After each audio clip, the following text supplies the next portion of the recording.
Good evening, ladies and gentlemen, and welcome once more to Vampire the Requiem, a requiem for London. Tonight, another hunt on the London streets. Another coterie has been gathered. And they are to assist the court, the sheriff, and his archons in hunting down a sire responsible for the actions of his half-breed childer.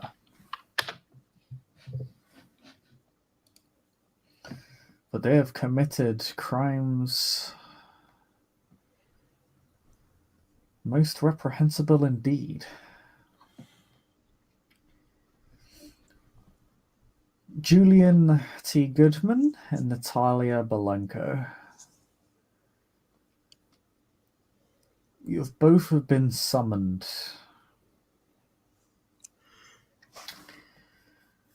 to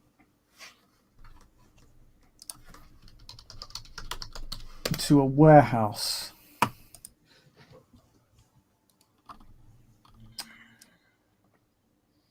near the Royal Docks in Silvertown.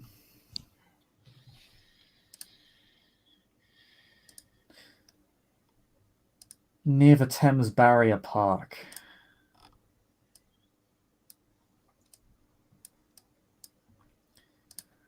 You've been given fairly explicit instructions from the Archon leading this endeavor.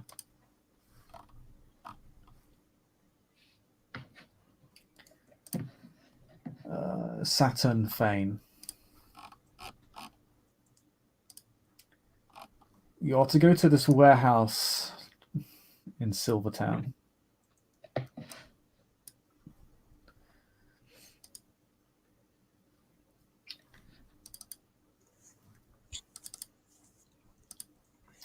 In a series of containers just off to the right of the warehouse, there will be a set of keys contained therein.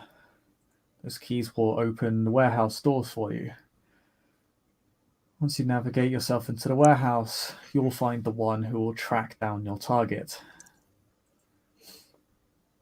You've been instructed to apprehend your target as opposed to kill them, but you have been given permission to kill them if they force your hand. However, the Archon has warned you. If a revenant does not kill their sire personally, the opportunity for them to continue in this life will be apprehended from them as well.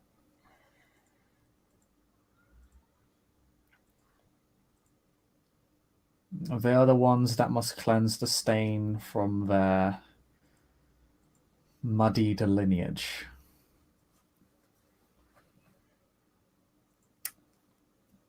And so you two will meet up outside of this warehouse.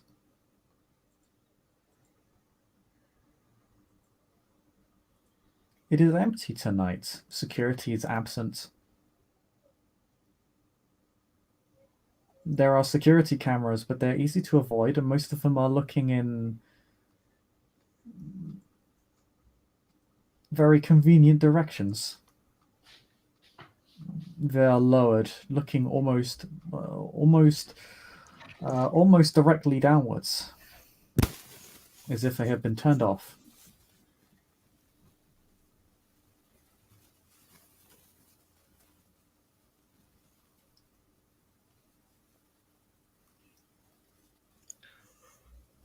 Natalia will be there.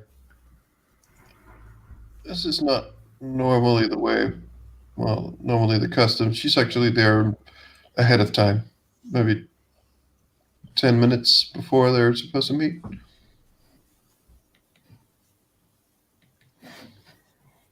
Hmm. A few moments or a few minutes later, um, a car will come by, and out of it will be Julian in a heavier coat than usual, and he begins moving towards Natalia. He nods with acknowledgement. Hey, Julian. Um, Doing all right or what? I'm doing okay. So it's just the two of us, or do you know if there's anyone else coming? It's only one person. They don't need too many.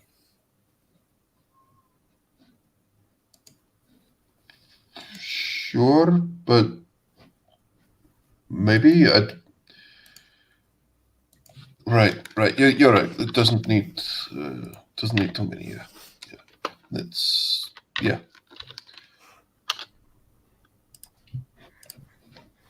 Yeah, probably. You're probably right. Let's. Have you seen anything? No, Met anyone before going in, or what? no. It's as he kind of brings a picture up their particular target. We are to find her and keep a close eye on her, make sure she doesn't cause too much problems. And if she can find her sire and eliminate her, she shall be rewarded. If she can't, then I'll let the council decide. As he puts the picture back into one of his coat's pocket. I have some ways I could possibly find her. Right. If we find her, may I come with a suggestion? Go ahead. I try and talk to her first. Julia nods in much understanding.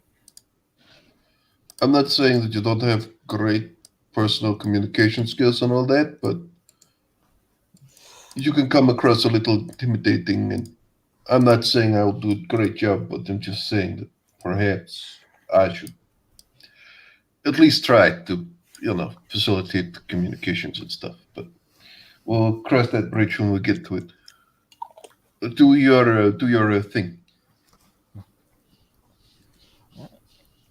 With that, uh, pulling the picture back out of his pocket, he will make a very sharp whistling noise, and use I don't think it's called Call of the Wild anymore.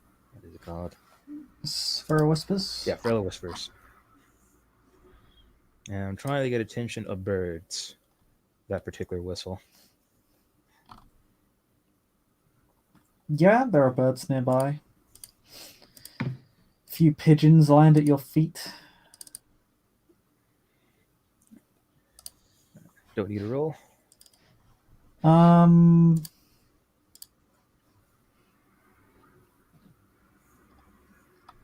yes, you can. What are you trying to gather from the birds? I'm gonna see if they seeing a human that looks like this. As he points out the picture. Oh no, you've been You've been told that this person will be in the warehouse when you arrive. Okay. Then no, then at this point, I'd actually just ask them because nobody's near the warehouse, right? There's not a lot of human traffic. Um, no, there's no human traffic here at all. This place is largely devoid of any real surveillance. Even the security cameras, they are still and static, and they are positioned in very conspicuous ways that would imply to you that they have been positioned that way deliberately or have simply been turned off. Okay. Either way, you have free reign of the area. The place looks like the place you're at kind of looks like a storage house, like a sort of like a place you can go to pay to rent out a storage unit and have your place have your things and possessions well looked after in a storage unit. It's basically it's literally it's a storage rental place.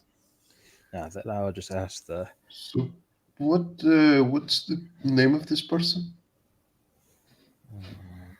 Let's see. As he turns behind the picture. Oh, I don't know why my head's saying Susan. That's totally not her name. Her name was the actual word. Dang it. I forgot her name. Can roll me intelligence. Intelligence wits to remember. Okay. Wait, I know how much this is.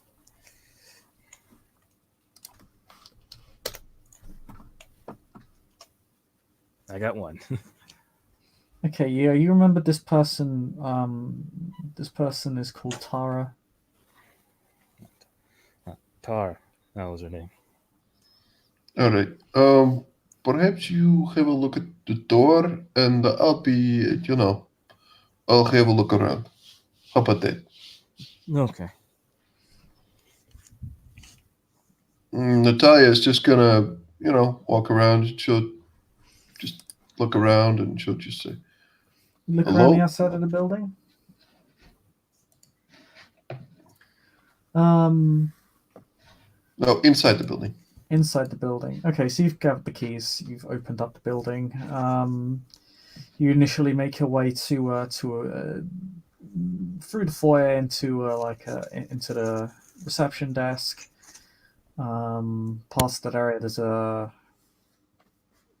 there's some doors off to the left and right, which lead you into the main bulk of the building, which is literally just a whole set of corridors, which is just a massive storage units. Each door is numbered to list each storage unit.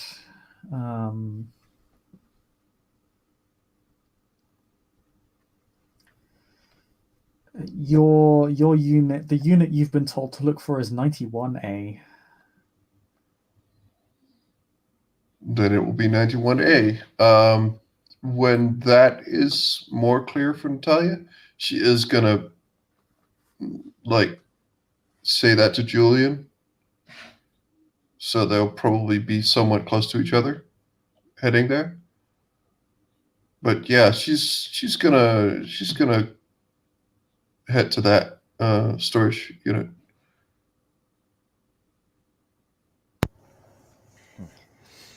Okay. When you unlock that particular door, you open it. You smell this faint smell of blood. It becomes apparent why. You see this person chained to a chair, staked. You can Fucking see Jesus. dried blood kind of smeared on her lips and on the top of her chin. I'm guessing she's just paralyzed.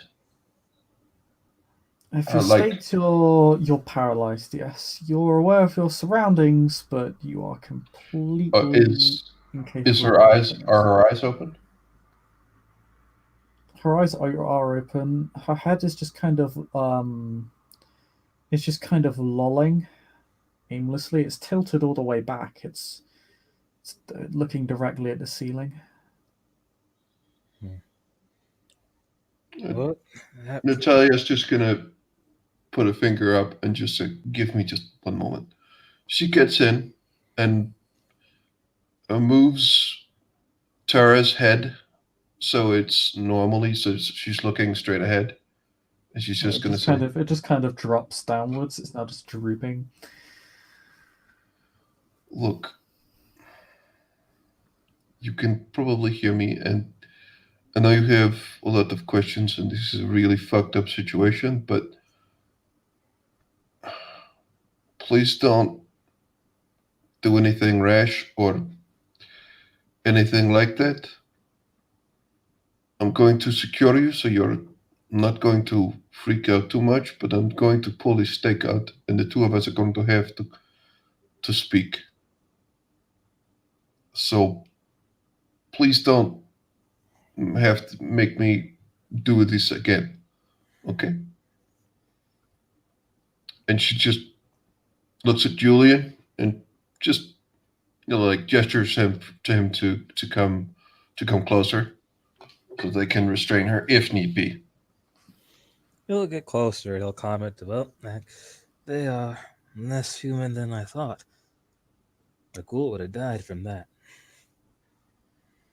Let's take it one step at a time. I'm really sorry about this. Let's just talk first, okay? And she pulls out the stake.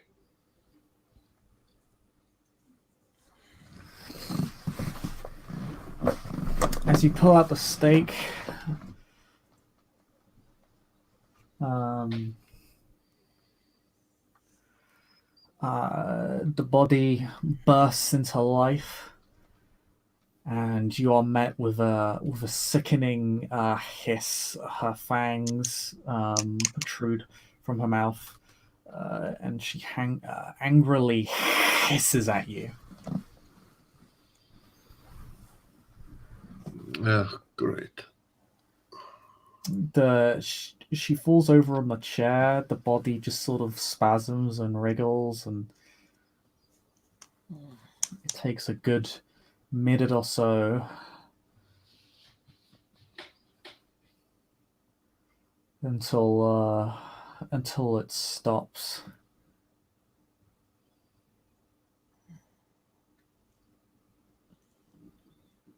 But she appears very still afterwards. There's not a lot of emotion on her face. Can you hear me?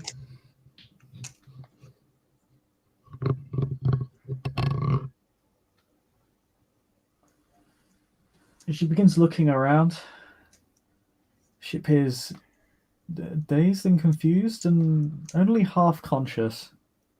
You can make a medicine check if you have any medicine, both of you. Intelligence medicine? Mm-hmm. Alright.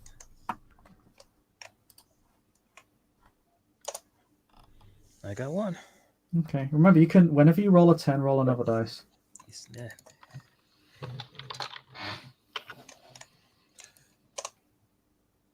Yep, that one. Just a success.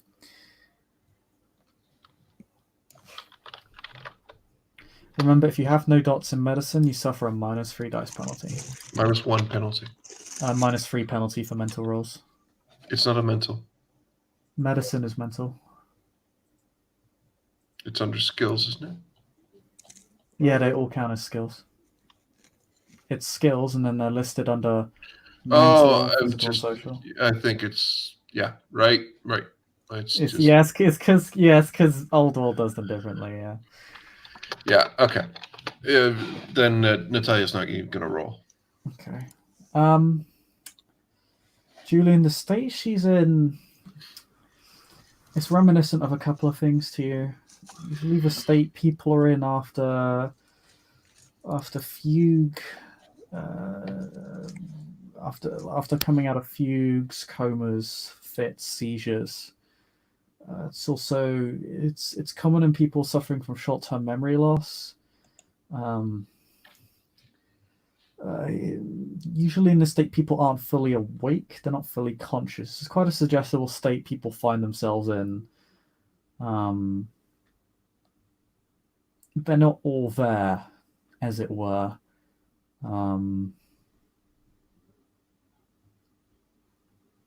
As stated, they're not fully conscious, so they might respond to you or accede to you, but they won't do so in a way that would be typically considered within their personality.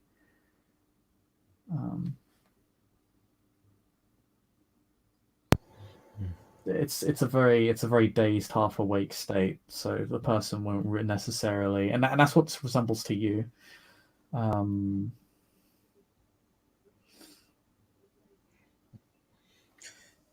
Give her a moment. She needs time to recover. If she could still drink, I would have given her water.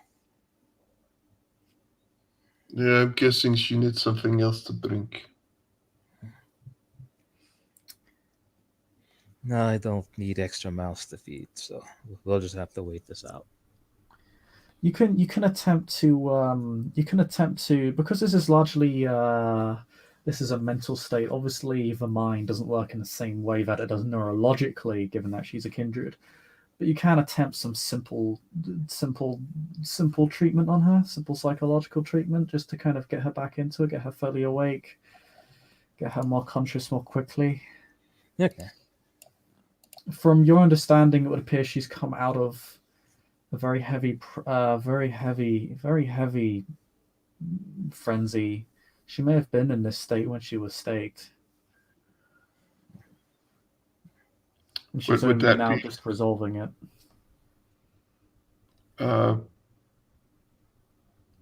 What would that role be? If it is a role. It would be presence empathy. Or presence medicine, actually. I'll say presence medicine. Or empathy? No, we'll just make it medicine on this, because you're attempting some psychological treatment on her. God damn it. Lol. Well, she can. Guess who does not have done medicine? So you can still assist me with the action, though. So I will. Teamwork. Yeah. And is that just for teamwork? Because it is a thing. Yes. Teamwork's make the dream work. Yeah, I'm actually looking. Because I don't have the presence, but I do have the medicine.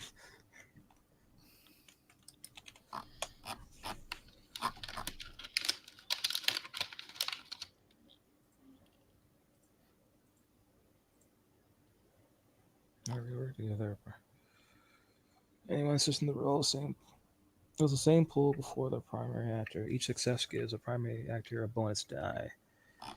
Actor rolls automatically. Okay. So,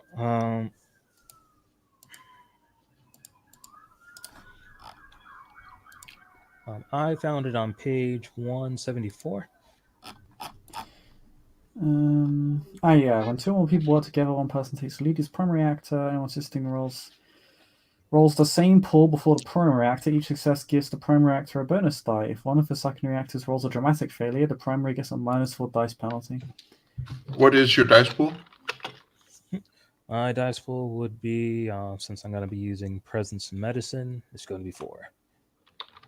No, so you roll your presence medicine, Natalia. But I could do presence empathy to make this easier, because I could do either.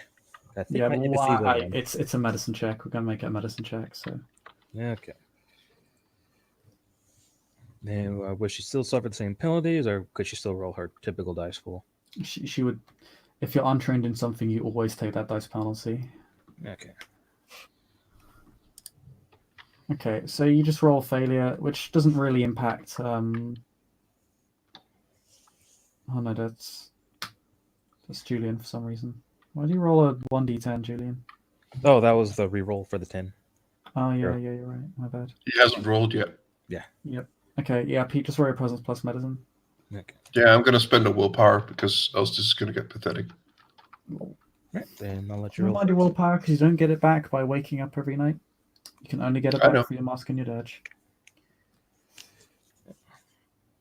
So, You know what? I'm just gonna roll the 1 dice. Mm-hmm. Come to think of it, because you don't regain it over time. Yeah, nothing. Just a failure. Okay. Well, you try and help. You're not particularly helpful, but it's you don't negatively impact him in any way. So you don't get in his way at least.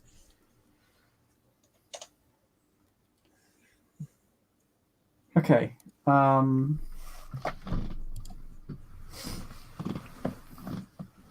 Yeah, you're able to treat her. You kind of talk to her, get her to look at you, kind of tap her a bit.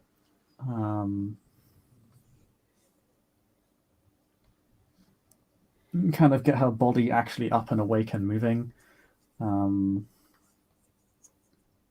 You probably untie her from the chains because that's not really helping at all. I would untie her, but I would want to keep one attached to her so I could keep on to the string just in case. Or keep on to Ender just in case she tries to run. Okay. So do you keep her attached to the chair? Sorry. No, Or, I let her free. I just make sure that one is attached to a limb and I have the end of the other part of the chain. Oh, you got her on a literal leash. Okay. Yeah. I was hoping somebody would do that. Yeah, she eventually she kind of blinks rapidly a couple of times, and you know that she kind of looks a bit more animated now. She looks far more awake, just in the way that she moves, just in the body language. You can tell this is someone who is fully conscious and is more aware of their surroundings. Once she's aware, I will kind of point her off to Natalia. I guess at this point, it's like, I just want to make sure she's awake. You should talk to her. Okay, What? Terra, please relax. Just Who the fuck give are me a you? moment. I'm Natalia. It's good to see you. Good to meet you. What the fuck is this doing on me? She looks at the chain. What's the last you remember?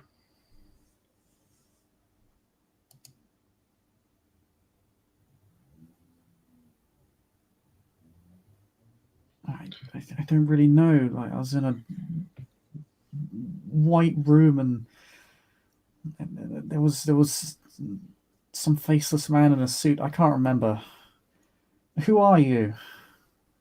What am I doing here? Why do I have this chain on me?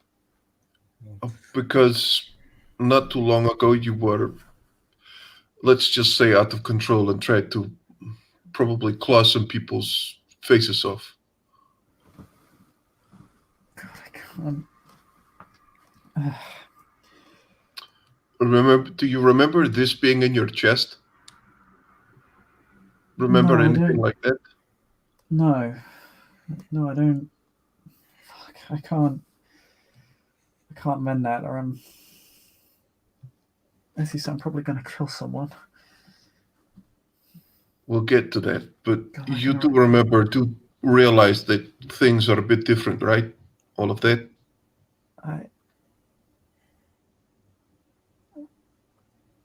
I can't. Preston told us to turn ourselves into. Are you with the people who took us in? Yeah. Who are you? Who are you?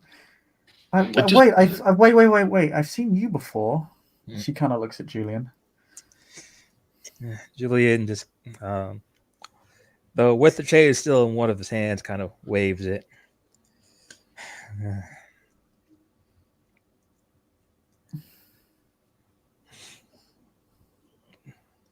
You must, when we gave you to the Archon, the people he was with, they must have interrogated you. They left you in this warehouse, probably in different locations, for hopefully one of you can find your sire, and then once you did, we could eliminate him. So I'm here to find my sire. And it's clear that Natalia just takes a moment, and we've been instructed to tell you that you have to kill him.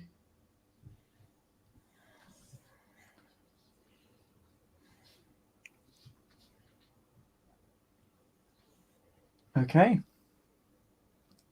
Honestly, if I was in your position, part of me would be happy for the opportunity, but hey. I don't like being told I have to kill someone, but if I anyone understand. deserves it, it will be the person who's done this to me. So Exactly. You're taking this rather well. There's not a lot of love lost for someone I barely know who turned me into. There's a lot Who of made that me kill going so many around. people. There's a lot of that going around. Trust me. Okay, well. My God.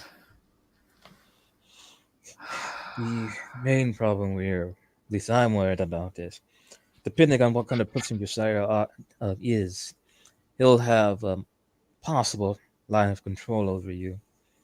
Though you're not a full kindred, his blood is still within you. I can. Every now and again, I feel things.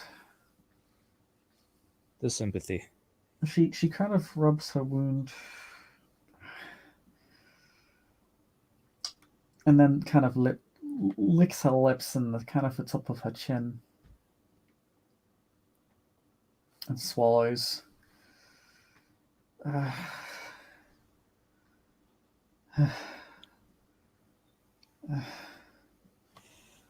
She does actually sort of breathe deeply as if trying to measure herself or calm down. I need to concentrate. Felt my sire before. Every now and again I get these strange sentiments when I was beneath the sewers I had. It was as if I was in another person's body. I think some of the people at the place I was at said it was said that thing, those sentiments were my sire's. That's Said I could fucked use up. them but I didn't think I'd actually be sent out to do anything like this. I know Jenna Listen, did something similar once, but we didn't let her above ground at the time. We were too hungry. We were always too hungry. Okay. So I guess I'm supposed to lead you to him, and you're here to make sure I don't go running off. Right? Fucking chain and all. yeah, pretty much. Alright. Well, I guess I'd be fucking furious, but to be honest, I can't blame you. What else did you feel? Did you feel any other emotions from this connection? Did you feel uncontrolled, angry, or maybe, as he hesitates on the word, intrigued or They were around? always so hateful. It's not like it was a loud hate. It's difficult to define things like this in words. It wasn't hate in an aggressive sense, but in a passive sense. It's more like disdain, superiority. This person was very confident in who they were, what they believed in. When you find him, please give him a couple of hits from me, just for good measure. Just saying. With her description, would it be safe to assume that her sire might be a Ventru? Or when you do There are intelligence plenty occult of check? you can very easily be confident and disdainful without being a And being a Ventru. Deva or a Maquette, easily. Or an Invictus, or a Carthian, or a Lankea, or a Crone, or any salty order of Dracul. That is true, but it's just, I was hoping that she could, because we do have somewhat distinct emotional vibes of us. Like if she says she felt, Tara, irritated or Tara, are you feeling all right? Are you? I'm to be honest, no, I'm not okay, but I never feel okay. He know You haven't met me, but people like us, we don't. I've heard you people can control your hunger. We can't. We stay hungry. We can only keep it away for a few hours, maybe a night at a time. So I can't. It's difficult for me to concentrate.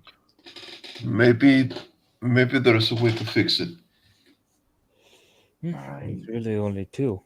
How do you how do you intend to guide me around like this? I don't. People are going to be looking at us strange if you have me on a fucking leash. Hmm, that is true, though. I don't know. People do weird things all the time these days. Maybe I can. If we play it off, we'll just look odd, but hopefully not garner too much attention. Take it this way. I don't think we need the chains to keep an eye on you or to catch up with you. I just don't want to kill someone. Whatever gives me the lowest chance of killing somebody else. I don't really care. I just don't want. I just don't want to draw attention to us. So I risk doing that again. Mm. Uh, Well, this is going to help you a lot. And trust me, if you do this and go through with this, I'm going to promise you one thing. You can always stay. I have a place that you can stay as long as you want. I thank you. Um, we should probably get this done quickly. I'm feeling Yeah, thirsty, and I don't feel confident. I don't feel like I can keep it down. Mm. Natalia just breathes in heavily, and she just looks. Tell me if it gets too bad, and you might you can borrow some of mine. Julia looks over to Natalia a bit concerned when she brings that up and just simply says, "That is dangerous to do in her condition." Yeah, I know, but our situation being what it is, I'd love to have another suggestion, but I'm not going to have her just run up and kill someone in the street. And I want her to remain, reasonably in control of her faculties. So if you have any other suggestions or a way to do this, please let me know. If not, we're going with my suggestion. Okay? Revenants don't eat animals well. Um,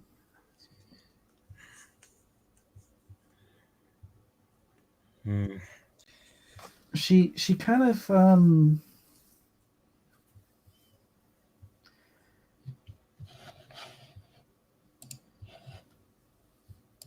she she kind of clasps her hands together in an almost reverent way, and actually kneels again. It looks very spiritual. It looks quite like a. It looks quite religious, actually. Um, um, uh, and begins murmuring to herself.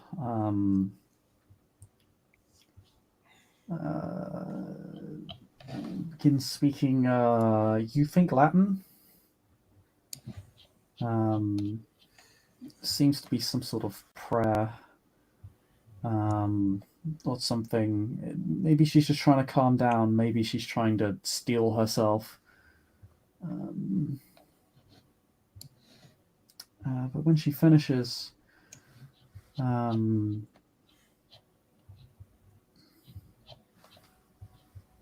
she kind of taps her fingers together and blinks rapidly and says, I can feel them again.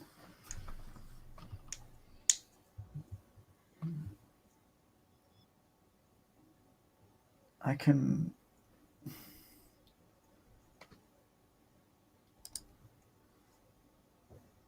I think I know roughly.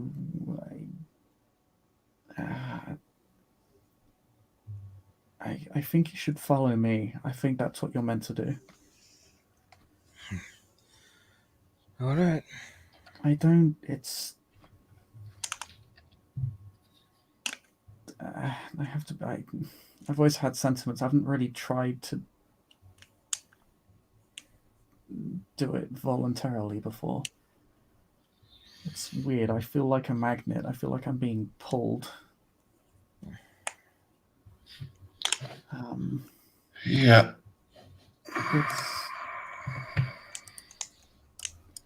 She kind of looks around.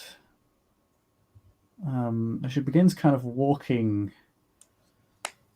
She kind of ends up walking kind of towards the exit, but to the wall, and actually kind of then stops, walks around the wall, and then kind of puts her hands up to the wall just outside the room and says, I think they're not anywhere near here.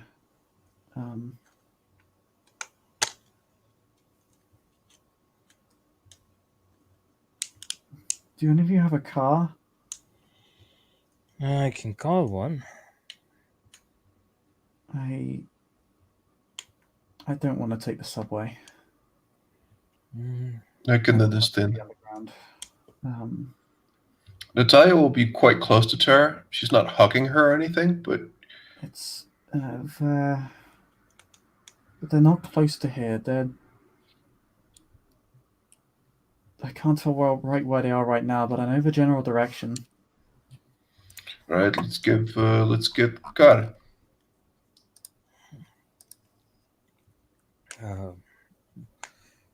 Julian will.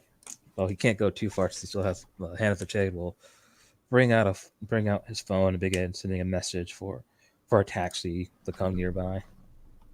So I expect 3 passengers. Okay. Yeah, you'll have to get an actual taxi because taxi service in London is remarkably protectionist. But you're able to find one. There's no shortage of them in London. As the taxi pulls up, Natalia just looks at Julian. This is already getting a cut. Oh, for fuck's sake! And she just like get in the back and they'll fucking. And Natalia will get in the front seat. Yeah. And I look at her like, what do you expect me to have to bring? And she will just say, "Oh, hello, good evening," and she's going to be quite pleasant, quite normal, it seems, and it's going to chat up the chauffeur. Do you want me to do a bluff roll? Because Natalia's going to explain to this cab driver that her friend back there is trying to find this place that she was, this special shop that she was not too long ago, but she can't remember where. So she's just going to find it, and it's going to be no problem. They're going to pay him for the fare, but yeah, it's going to be a little bit go here and then go a little bit to the west and then a little bit to the north, and she's just to delay or relay suspicion as much as possible.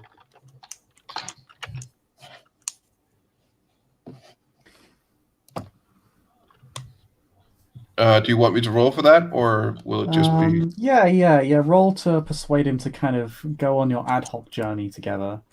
Yeah, is that presence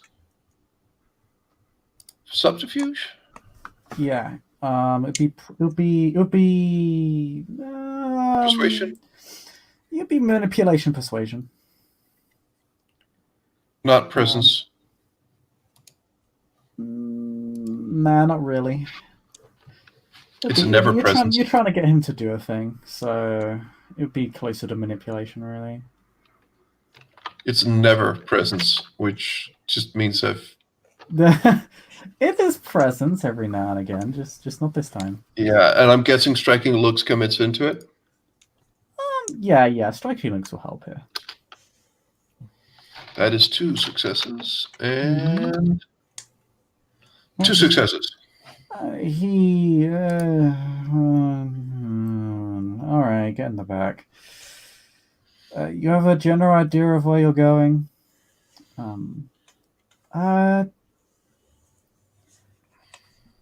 Yeah, it's in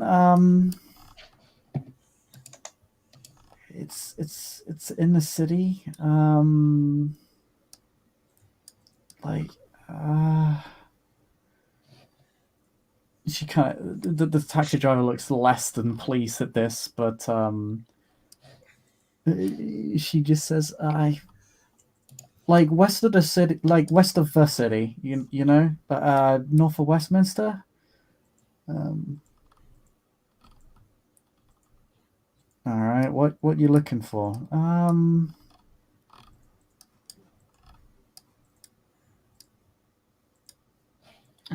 Just just a shop on the north side, north of Westminster. I'll know it when I see it. Okay. And he'll begin driving off. Starts heading west. You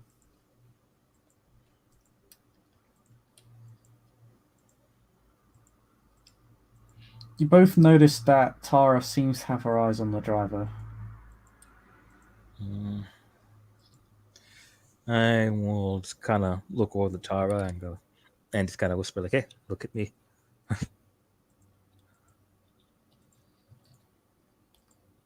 Yeah, okay.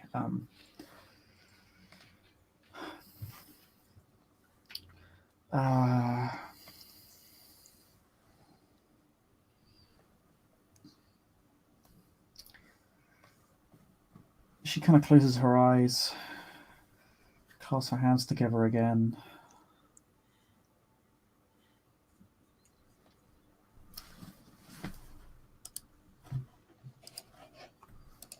She looks very focused, like she's trying to focus.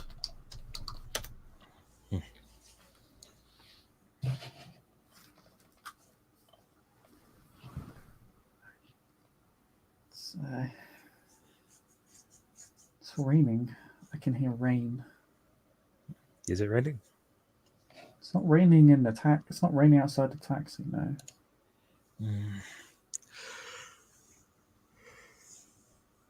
It's heavy.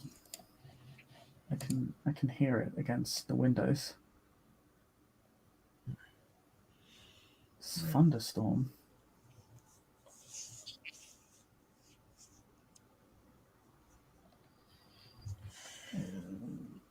Yeah, he's holding a book. He's in a library. And Natalia is, while this is going on, she's going to attempt to make this conversation between Julie and Tara, and just keeping the driver busy, just talking to him, small talk. Yeah, it's very easy to keep him distracted. Okay. He's just here for the paycheck, and it's easier to talk to you in the front seat than it is to people in the back seat. Yeah.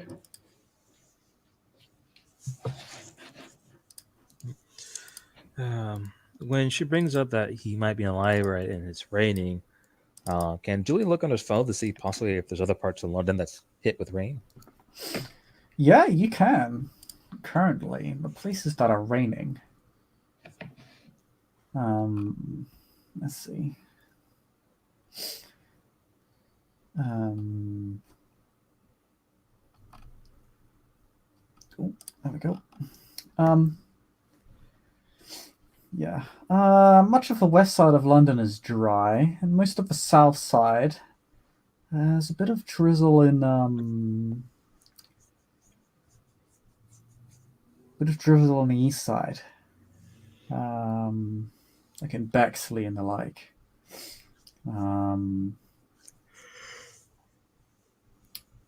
It's quite cloudy overhead where you were, but it wasn't raining. Although they do look like rain clouds. You think it's probably going to rain soon, or maybe hopefully it'll pass over before you go. But you look on your phone, and you notice much of the north, particularly the northwestern side of London. There's been a whole weather warning issued. A yellow weather warning. Really heavy rain, thunderstorm.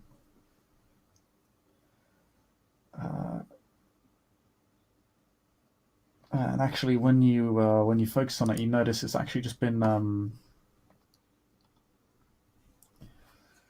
it's been upgraded to an amber warning, which means people are expecting very, very severe weather, to the point where it could disrupt travel. Possible light flooding, interruption to power, potential risk to life and property.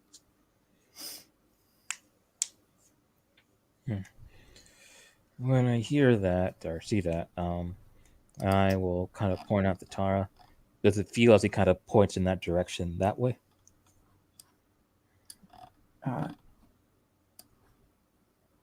Yeah, roughly. It's like it's like I have a thread on my wrist, and it's constantly tugging at me. Okay. And with that, Julian would look over to Natalia and say, "I think we need to go to the northwest side." That information will be relayed.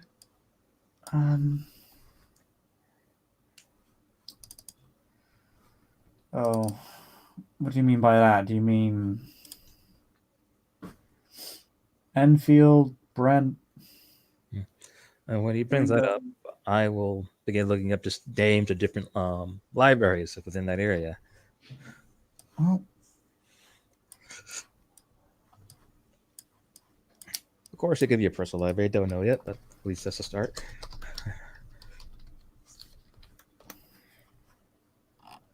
there's the British Library.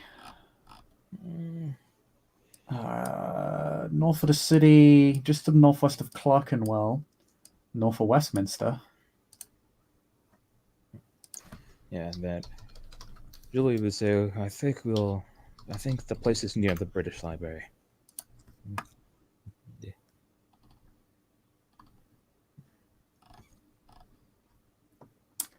Anyone want me to anybody actually roll me, everybody can roll me intelligence politics. Oh no. You are aware, however, without making the roll, so this will be in addition to whatever successes you get, that British Library in Camden would be Lancashire domain. That is a -1 dice pool for me, so I will not roll. I have one success.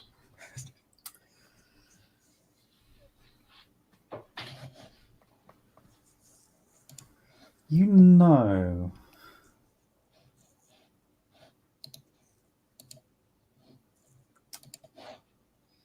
that the British Library is something Lancashire guard quite carefully.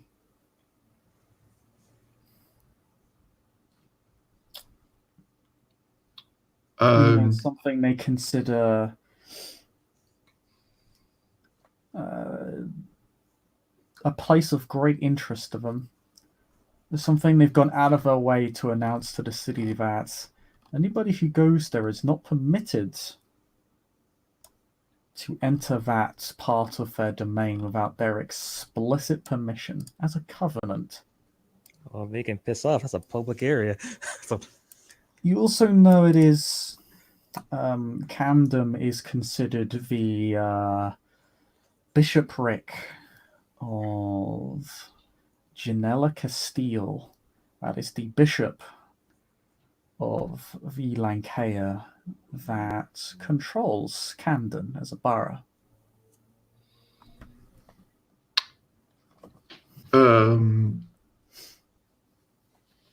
Natalia is just gonna say that.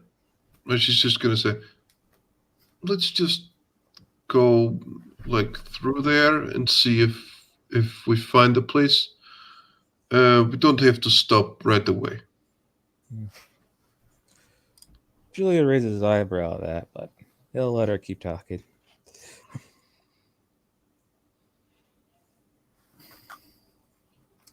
You can tell that the taxi man is not particularly happy of being given the runaround and is very much expecting a cab fare at the end of this to be paid. But he keeps driving. He keeps talking to you. You keep him distracted, even if you're not talking. Mhm. You begin to drive towards the British Library. Now, it should be noted, travel in London is quite slow, sluggish. It's painful. Now, taximen are quite skilled, however, at getting around the city. So, a few shortcuts. So, although it does take you longer than, honestly, it would take you in any other city to travel the distance you're going, you do manage to start making your way towards Camden. Camden.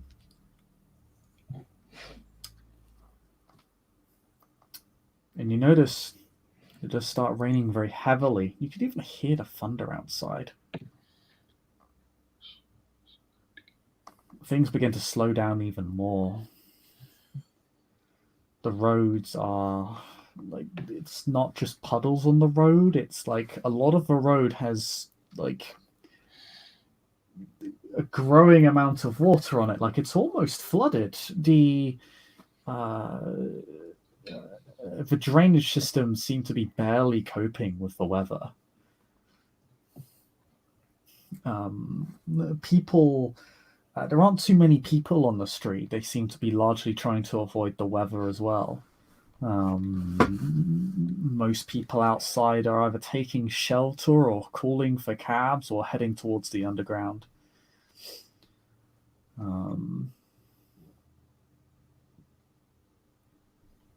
And it's thoroughly miserable outside. It feels quite cozy to be in the taxi, though. Quick question: Do we have contact information for the Archon? Yes. Yeah, I'll give it to you. Okay. It's just, if it turns out that she says, "Oh, right, it's in this British Museum building," Natalia is gonna find some way to call and say, "Yeah, there's a problem." So you're gonna call her, or you're gonna text her? Only if the plan is that they're gonna go past the museum. Then if Tara says we still have to, like, it's not in the museum, it's somewhere else, then obviously they don't need to call. But if she says, wait, it's close to here, it's inside the museum, then to avoid a political problem, phone calls or texting is going to have to be made.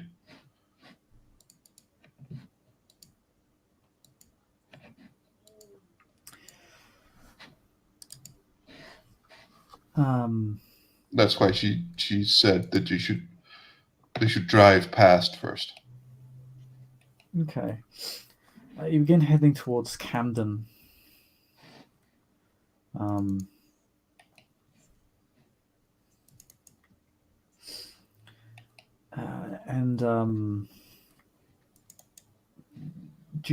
Tara seems to start fidgeting, and at one point her head tips up ever so slightly. You see her fangs extend, and as there's a sharp inhale and then exhale, and then a slight shiver you notice to her. Yeah, when I do our best to move in accordance, not to look too violent, but to kind of cover her mouth for one, her fangs, and two, that she doesn't make too much noise. We're really close. And he nods in acknowledgement of that, and kind of looks where we're at. It's raining cats and dogs out there, so I'm assuming there's not a lot of people on the street, right? Not a lot of people on the street. There are people on the street, but not as many. Like significantly less people. It's probably not doing great for the hunting prospects of the Lancashire, all this awful weather. People don't really want to go outside when it's pouring with rain and almost flooding. Yes. With that, Julie will look over to Natalia and go, kind of give her a look like maybe we should stop here and just kind of walk it. Right. Natalia's she's gonna pay for the fare, but she's hoping that Julian is gonna pinch in as well. No, I was gonna say, he'd easily help pay for the fare.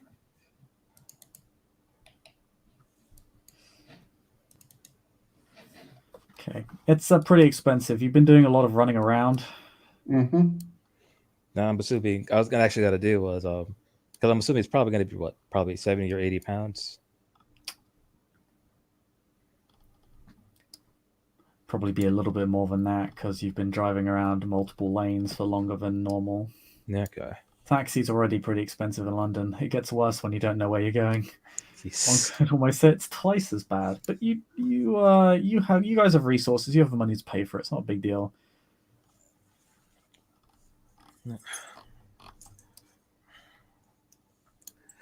And well, when we get out, I'm not. Yeah, Julie's not gonna do much to really help cover her body. He's just more just dealing with the rain because it's gonna be awkward because we still feel cold, but it doesn't affect us the same way that it does for mortals. Yeah. So, no are risk we of getting just sick. outside the museum, or is it ways off? No. It's the British Library. Yeah. So So it is.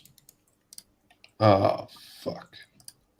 Natalia is just gonna say, "Oh, fuck." not the museum. No, but clearly lengthier domain that is gonna cause problems unless you say that you're coming in first.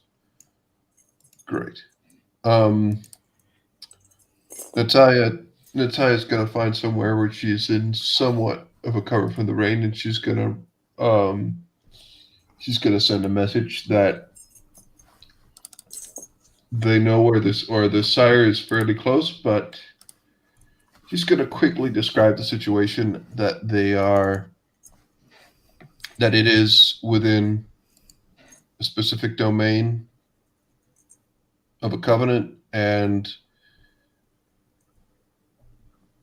they cannot enter unless specifically been given permission.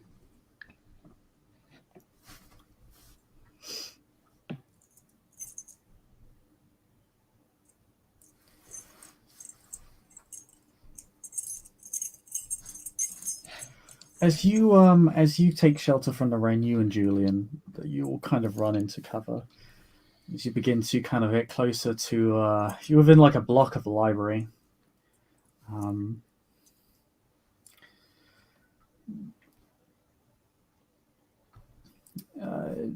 Tara's still shivering a bit, but both of you kind of see, like, when she focus, you see her like frown and grimace in an almost vicious fashion, and it's very sudden, it's very abrupt, and she just kind of smashes her fists against the wall of the cover that you're sitting under, to the point where it dents the wall. Julian will kind of quickly tug at the chain, like, "What are you doing?"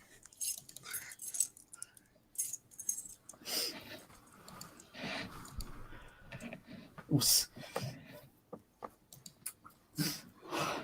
was it was fucking Yeoman. Who? I can't fucking believe it. Calm down. Well, we don't. There's not a lot of people out here, but we don't want to create the scene. Remember, who are you talking about? He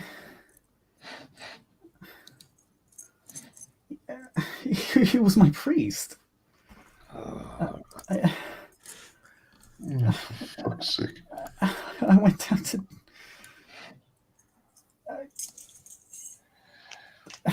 I used to. I went to the old church. I went to go to church just down the road from here. Pancras. I thought.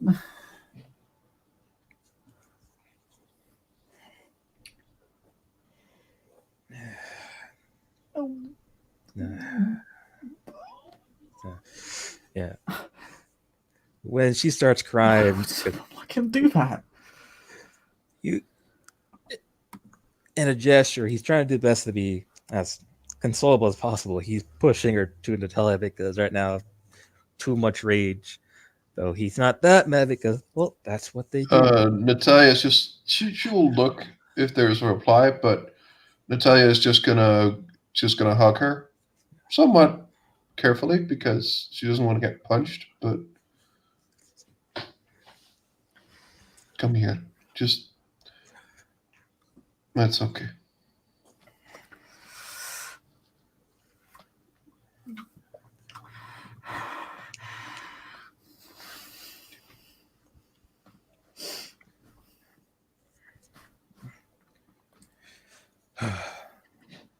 Something I'm gonna not fucking kill similar, him. but Yeah. just know that something like this happened to me. It's I can't say I understand exactly what you're going through, but vast parts of it, yeah, I get where your situation, honestly.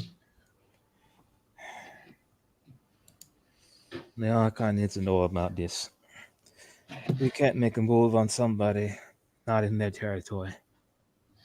Yeah, another message will be shot, and the name of the priest will be sent.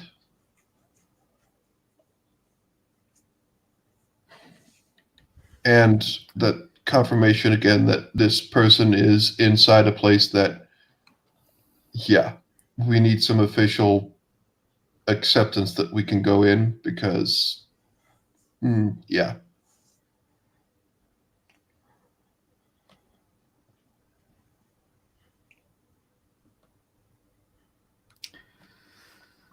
When you text the name and the location,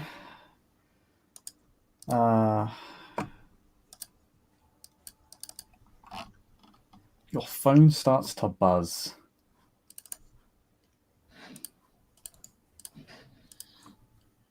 As it's ringing, Natalia will just give me just one moment and she will just take the call.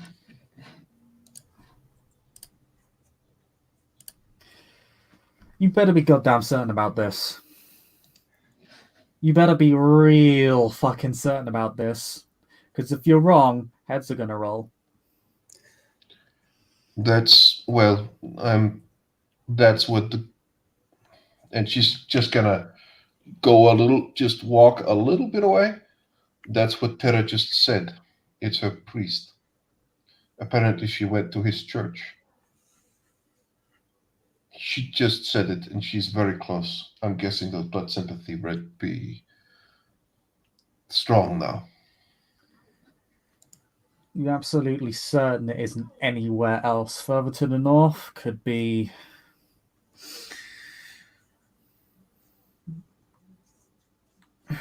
Crone, I don't know.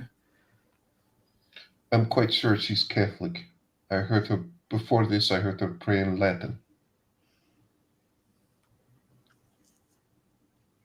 There is a slight few seconds of silence.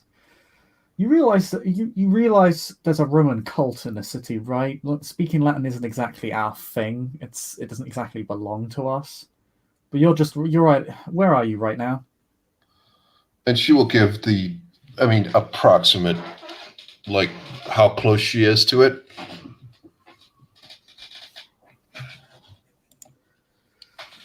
I can't really help you with that. That's outside my jurisdiction. Well, I'm not going to let. Well, we're not going to go in there without, well, pissing off a giant part of the city, and I'm not just going to let her go crazy in there. It's not going to help anyone. But I might have an idea. And it better not involve breaching Lancashire domain. Well,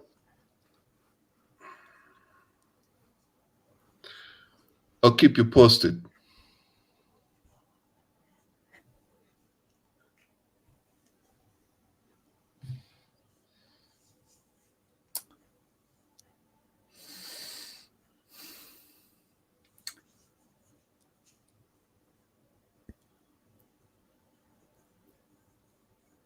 Don't fuck this up, Natalia.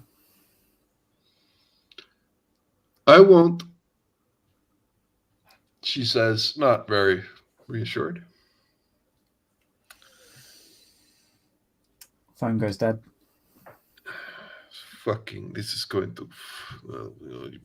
and she's, again, going to mumble in some language that people probably don't speak. You're absolutely sure about this, Tara?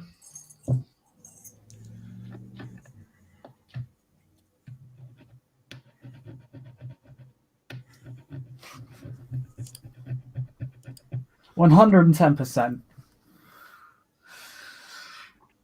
Where does he normally hang out? As in, what church does he normally hold services in? It was...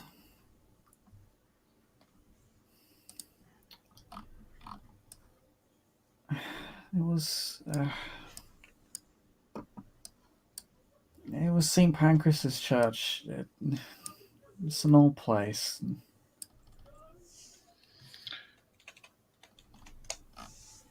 Does he live there or close to it? I don't think he lived there. And Is it open during the night? if he's one of us, then I can only assume so. He sometimes held nighttime. Well, I might have an idea.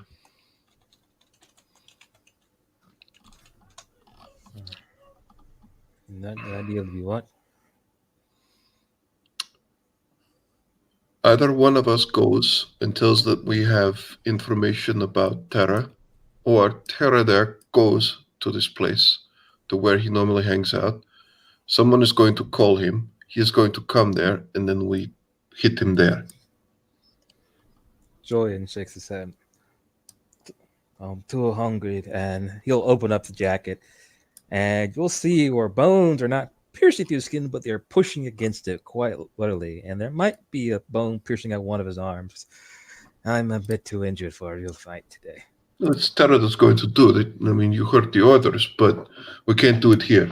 Like, we actually have to move now, I think. yeah, So- either you've been told to apprehend them, and she's meant to kill him.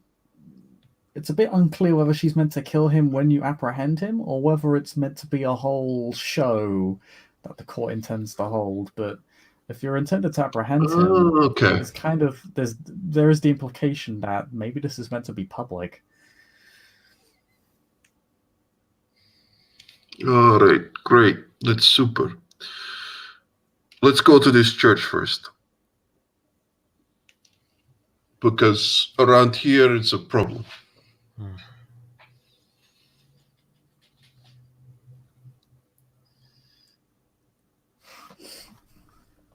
Okay. As he puts his jacket back together.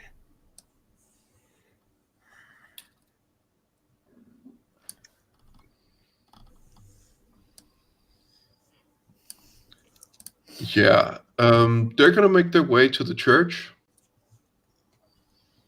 It's an old church. So you start walking down St. Pancras Road. You are going to get soaked.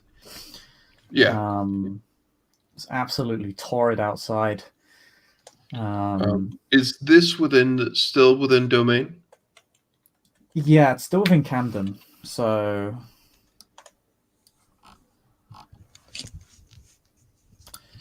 it would still be. It's still well within. The territory of the Lancashire. So it's kind of getting closer to the middle. Chalk Farm is about the middle. You're down the road from that, really. While they're walking, Natalia's just gonna say, "Okay, so here's the plan. You go into the church, and you tell them that you need to speak to the father. You need to speak to the father, It's not in and the church.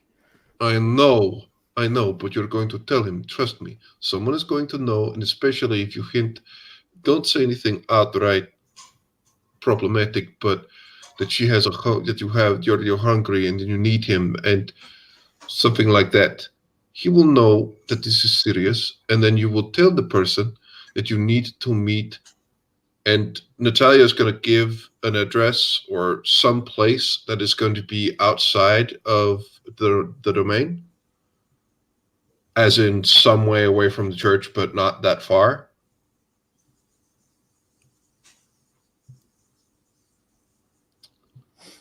And then you're going to tell him to meet you there in like half an hour, before you fucking lose your shit or something. And then he's probably going to, well, hopefully he's going to be spooked enough by it so that he's going to meet up, and then we jump in. Or at least we hear him confess that he did it. That's Well, part of this. I would rather go for a confession. Yeah. So you're going to meet him. We're going to be close by. And once he sees you, he might have something to say to you. And then job is done. Please just don't get yourself killed. And depending on whatever this particular person is, enthralled by him. Can't do much if that happens.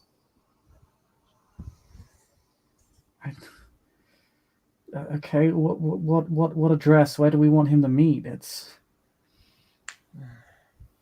Natalia's going to pull up Google Earth and find a somewhat suitable place, not too public.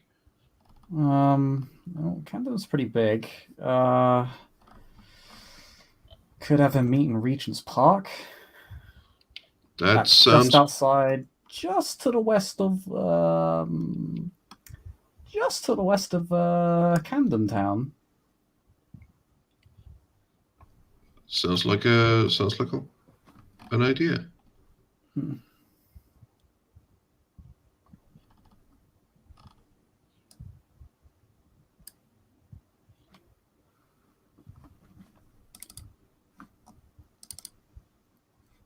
it's not like it's outside their domain, but it's not so that it's inside someone else's domain, right?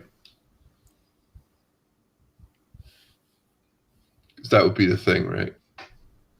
No, we're not breaching domain anymore, but we're breaching someone else's. Yay! Like, that would be Regent's Park. Just a good point. What borough does Regent's Park fit into? Let's find out, shall we?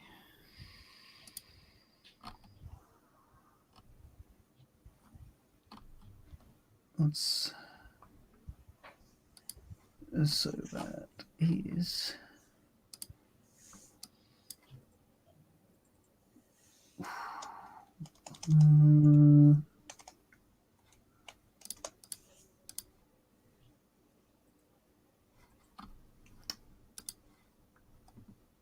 Okay.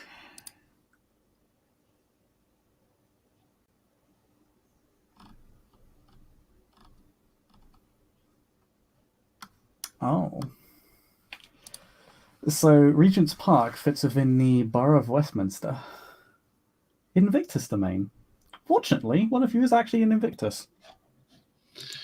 yeah.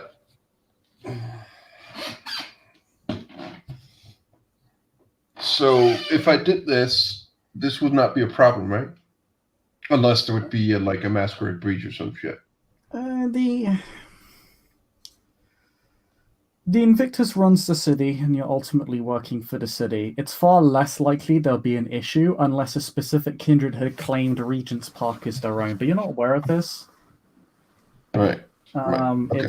You're not aware of any kindred that has claimed Regent's Park personally as their own domain.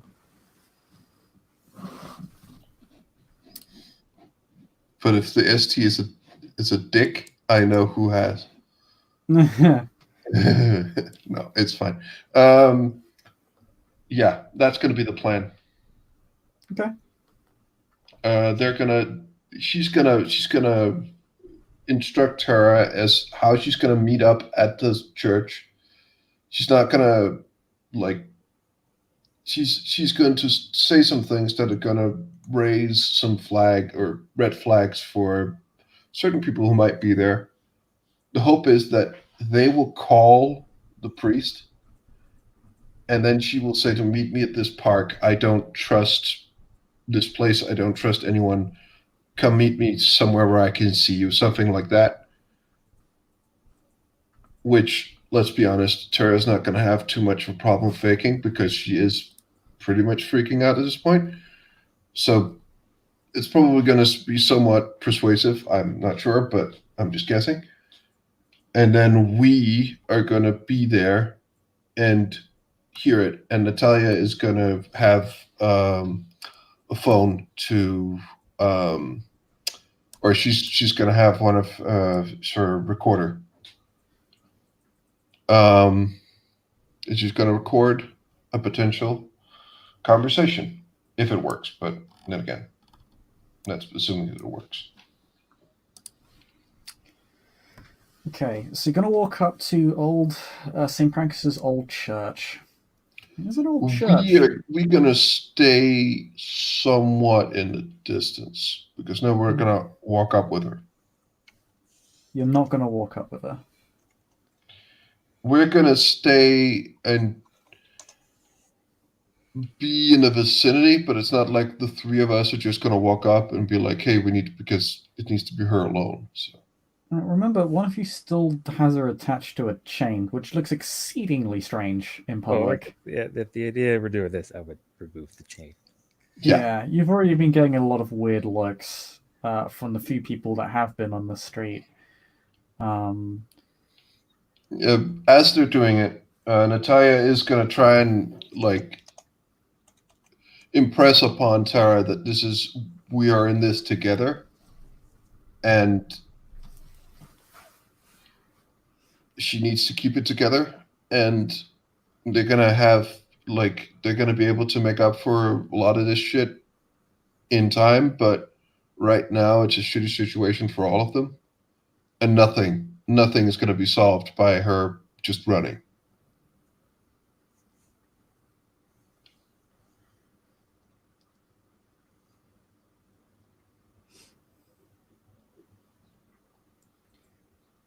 Okay. She doesn't really need too much convincing.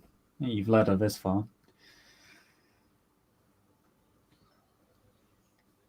She will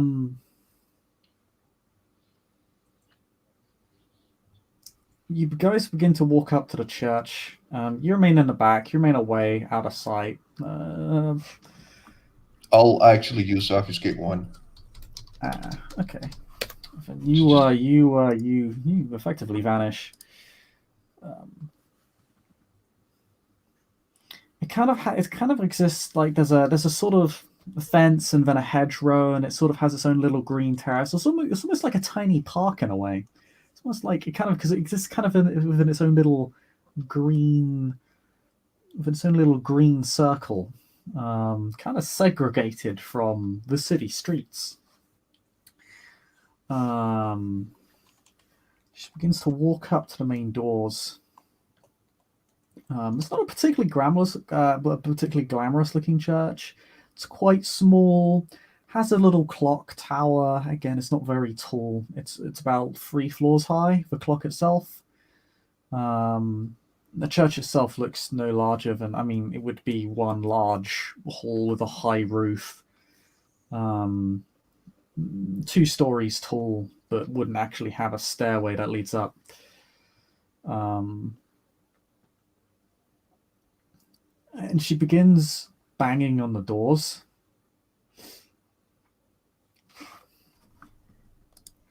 She begins yanking at them first, and they don't open. She begins banging on them harder. It gets very loud, and it begins to seriously test the holdings of the doors. And these are quite large. These doors are quite old. They're very large, and while they're made of wood, they have that cast iron reinforcement. It's quite medieval looking. until somebody actually just opens the doors. A surprisingly young-looking gentleman, looks to be in his late 20s, early 30s. Wispy-looking hair.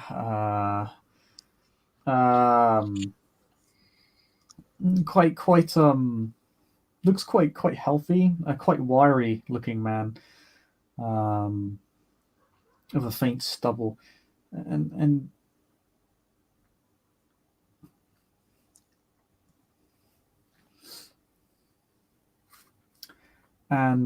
he simply says, "Who the hell is this? If you're gonna Tara, Tara, what are you doing here? We haven't seen you in months. What get out of the rain. What's going on?" And Natalia is, by the way, she is taping this. okay. Tape. What's the matter? Why are you banging on our doors? And she grabs him. He does he's dressed with a simple like black long sleeve t-shirt, black trousers, black clovers, has the white collar to indicate his faith, and that he's ordained. And she actually just she grabs him. I'm gonna make a roll real quick. Oh, damn it. It's okay. She's got decent dice. She's still supposed to be talking to him. Well, talk is cheap. No, man. No, it's not. It's very expensive. We see it all the time. Okay.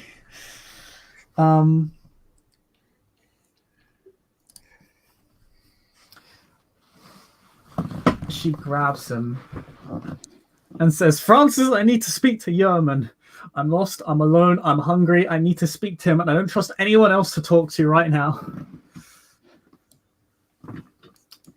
And he goes, "Well, he's at the library. Like I can call him." No, not him. I don't trust anyone else to talk to right now. I'm sorry, Francis. I'll be at the Regent's Park. Tell him I'll be at the Regent's Park near the Ready Money Fountain. I have to go."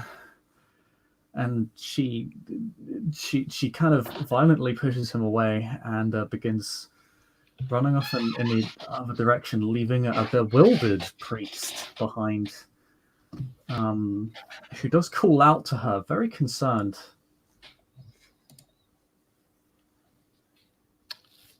Natalia closes her phone or stops recording, and she's she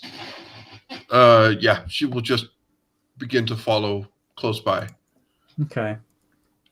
Somewhat concerned that Tara is going to probably lose it, because let's be honest, this is probably what would happen if it was Natalia, or it would be likely. But hey, you can tell her teeth are out. Like she's really riding on the edge right now.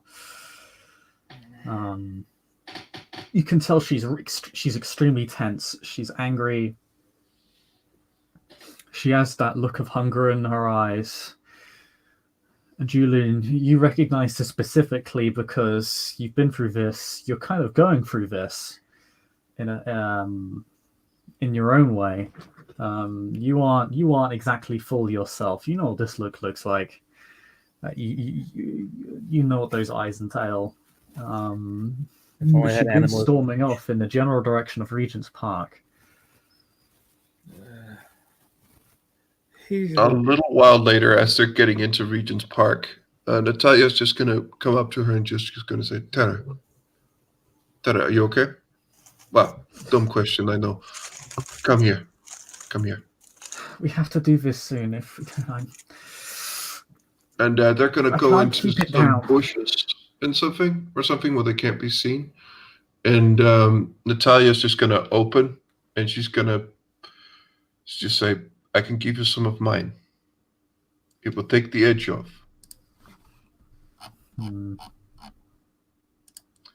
But I'm quite new to this myself. probably the worst possible idea. I don't know, but it's up to you. Can you keep it together, or do you want something to take the edge off?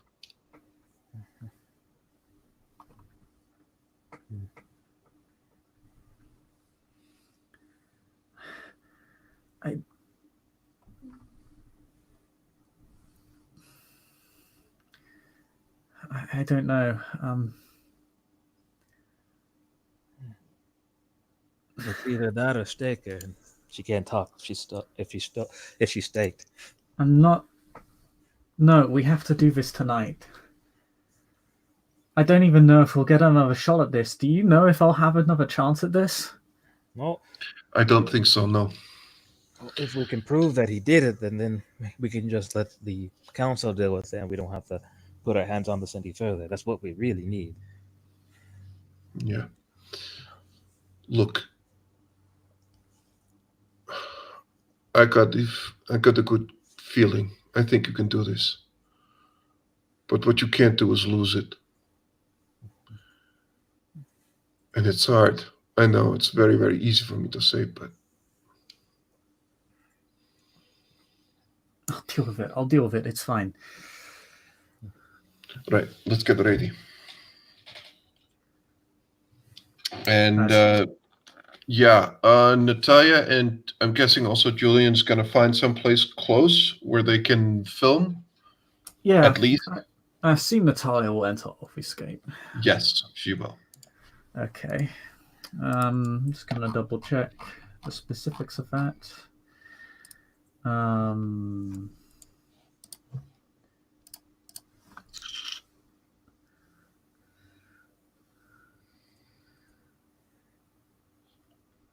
Okay, yep, that's fine.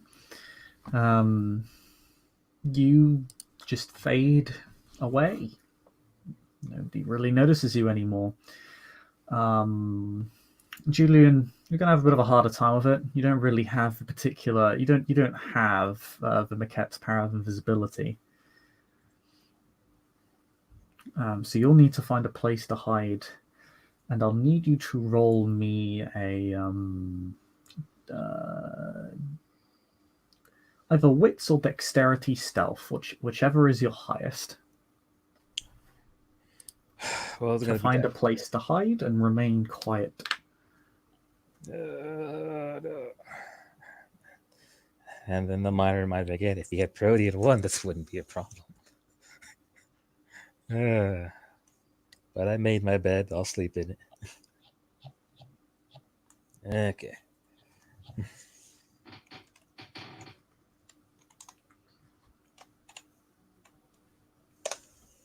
I got the 1. Okay. Well, I tried. You tried. Something.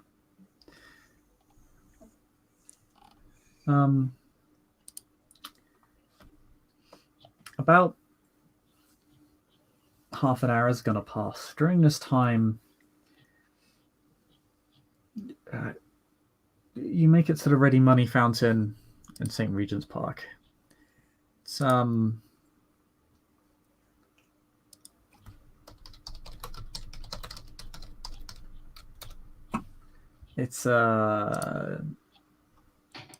quite a serene place, really, if it wasn't pouring with rain. There's a few benches nearby. The pathway kind of circles around this this rather ornate-looking drinking fountain. It's quite a regal-looking structure, really. There's a drinking fountain on each side of it, and it's a sort of high Gothic sculpture that exists on a pedestal that goes up by 3 steps, resembling like a church steeple. She's just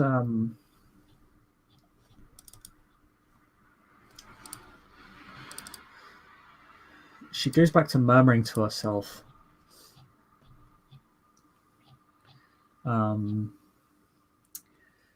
kind of, again, kind of clasping her hands together, murmuring again, praying to herself, praying to something, anything. You notice, because you have particularly good night sight, she has her hands clasped and held up to her mouth. You can see that, like, you know she's only barely retaining control. She's literally gnawing on her own thumbs.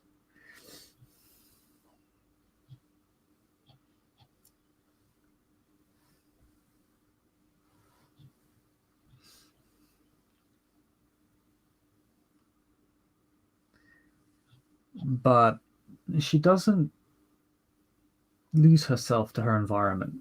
She doesn't lose control. And at the end of half an hour, she perks up. Very abrupt. She looks in a given direction. Looks to Yeah, your and video right. taping starts. Or phone taping starts.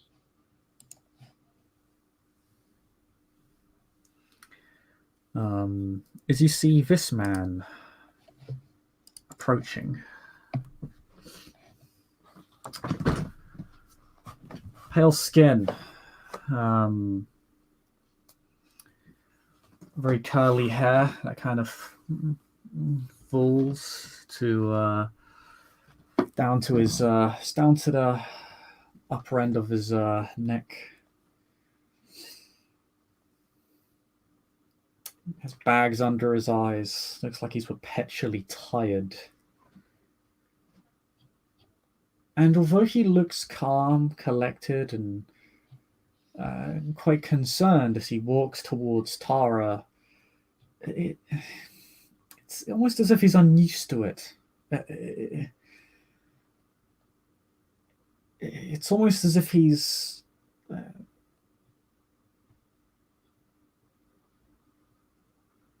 it's almost as if he's so used to being anything but this, in a way. He looks like someone who would be perpetually stern, irritated, and short-tempered. Has that very sort of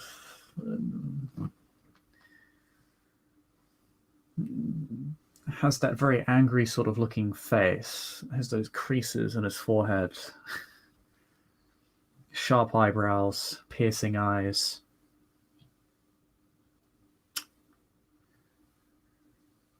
He walks over to Tara, and Tara ends up walking over to him. As he simply begins, Tara, what's wrong? As she just says, you son of a bitch, and just punches him in the face. Which catches him completely by surprise. He actually stumbles backwards.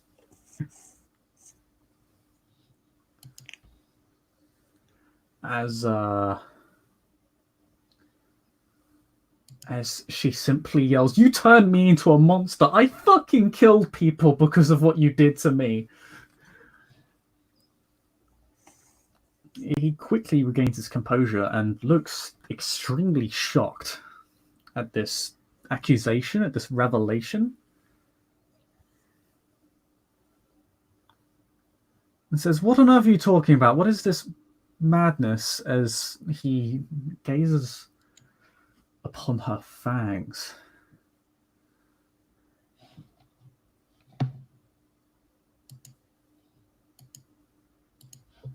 And says, well, Longinus, what the hell happened to you?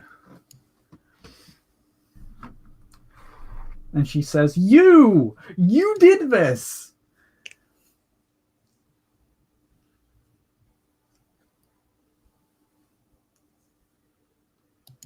Well, no.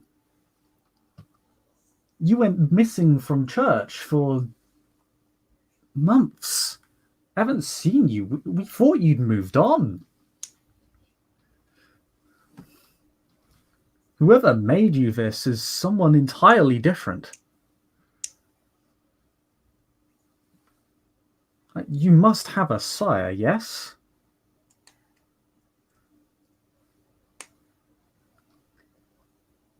And my blood is telling me it's you.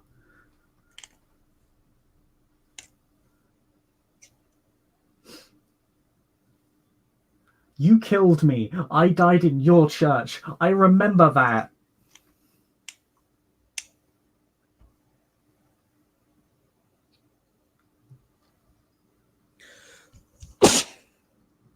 And was it your fucking mass?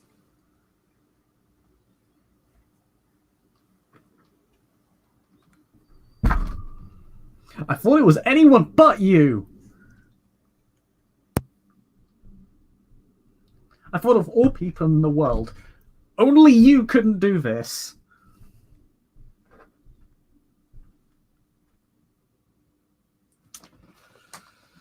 Yeoman looks. He has an umbrella with him, although since he's had to pick it up, hold it over himself again.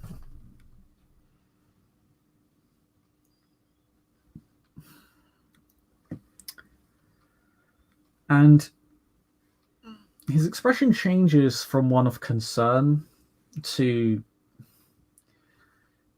confused anger. Startled anger.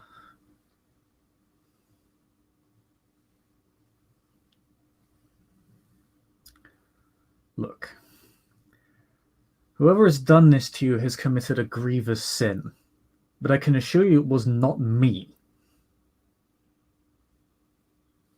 I tend to people who commit these acts. We have punished those who have committed these acts. We do so to this very night. We destroy them.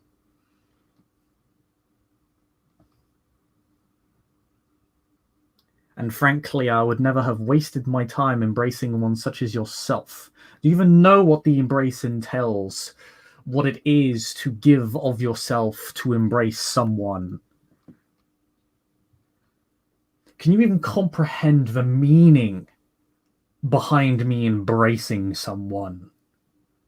To give up, to allow someone to partake of my soul, to allow them to drink of it, to partake of that divine mission.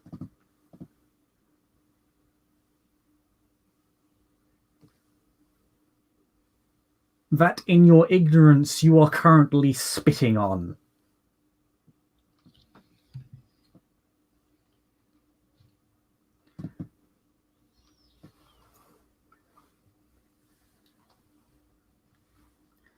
To which her response is to punch him again. This time a lot harder.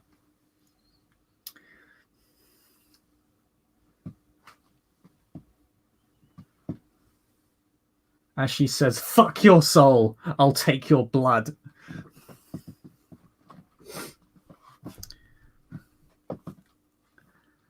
And to which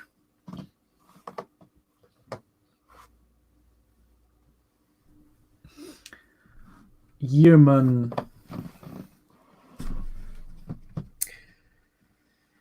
pulls out a long knife. Frankly, it looks closer to a gladius than anything else. As he simply says, "I will not tolerate threats, ignorant or otherwise.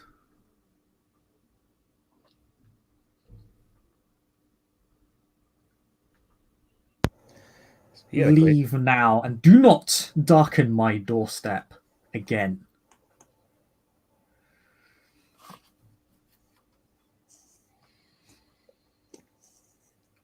From watching her reaction, so she technically could be wrong. It is still sincere, regardless, with Tara. Tara's 110% sincere. And I've never heard the blood being wrong on sympathy. It is unheard of. Yeah, The blood is perhaps the truest thing a kindred knows.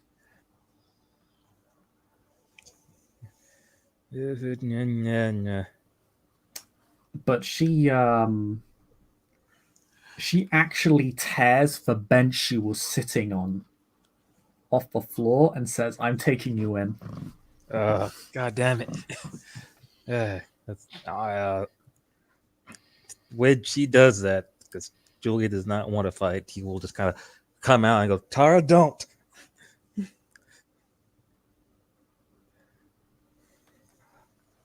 Natalia is just gonna. Yeah, actually, not sure what she's gonna do.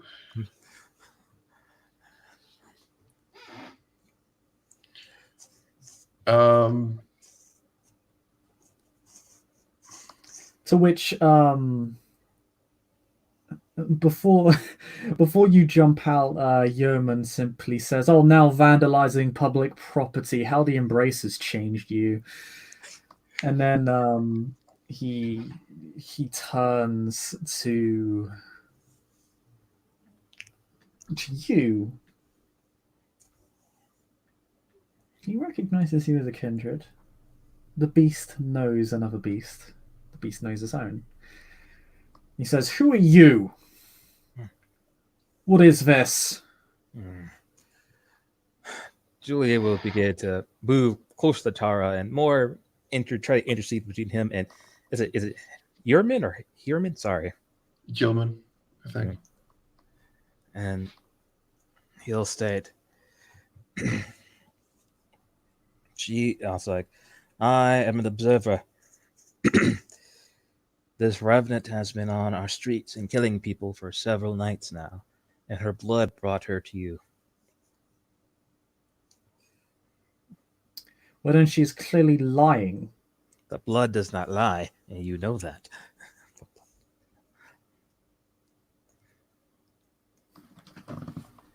And yet, I have created no revenants. I am no fool. Or do you take me for some ignorant fledgling?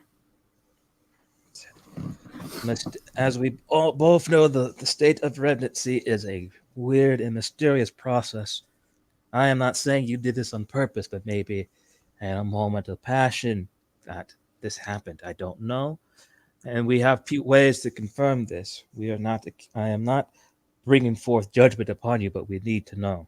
Can I actually make a check on this guy to see if he's just lying his ass off or if he's truly convinced? Yeah, roll it. Because, I mean, technically, if he is, I mean, I don't know.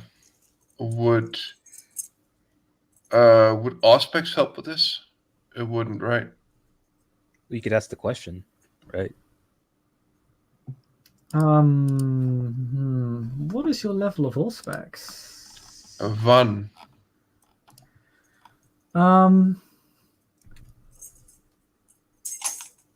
You would need Auspex 2 to ask this question.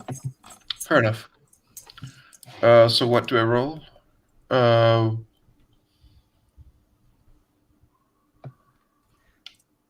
roll wits plus empathy. Wits plus empathy. Minus his manipulation, which is 2. And now I am currently at how much willpower? I am currently at 4 willpower. God damn it! I'm gonna spend 1 willpower. Fuck's sake. And I have 1 success, and maybe more. Nope, just 1 success. He has become less certain as this conversation has gone on, but he is still largely convinced of himself. The uncertainty seems to come from a state of confusion and shock. This all has come as a big surprise to him, clearly, but he's largely genuine. But there is an element of doubt in his expression, just an element. But he is largely convinced.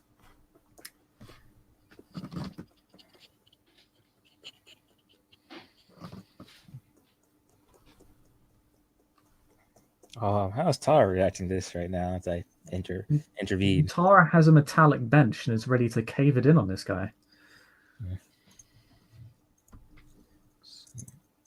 Natalia's going to move around and just gonna stand on the other side of him. She's just gonna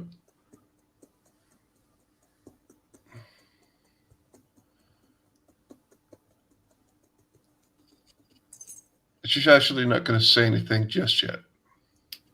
If you move towards him, he'll point the sword at you and say, "Do not approach either of you."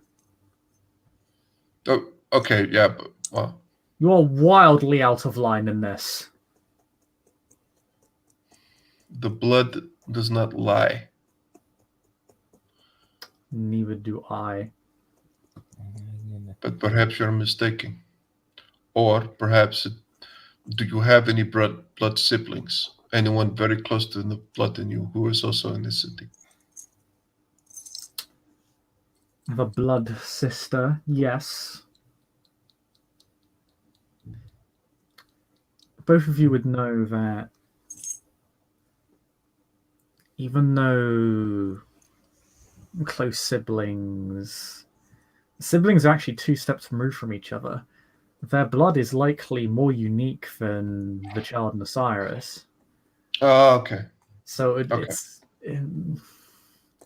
unlikely to get mixed up with somebody else. Very unlikely. In fact, you've never heard of a case where one could not distinguish She saw your face. their relative from another relative. It is impossible. Not only did you know who you were, she knows that you were sitting in a library where you were studying. She saw all of this. The two of you are very deeply connected.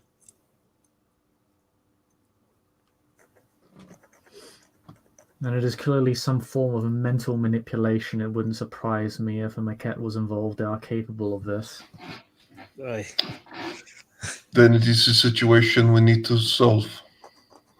Natalia, you know that a maquette is almost certainly not capable of something this convoluted. It would require multiple maquette and probably a Ventru. I know, but she's being diplomatic. I'm just letting you know the facts. Oh, yeah. Because these are things that you would know because you possess the maquette blood. Mhm.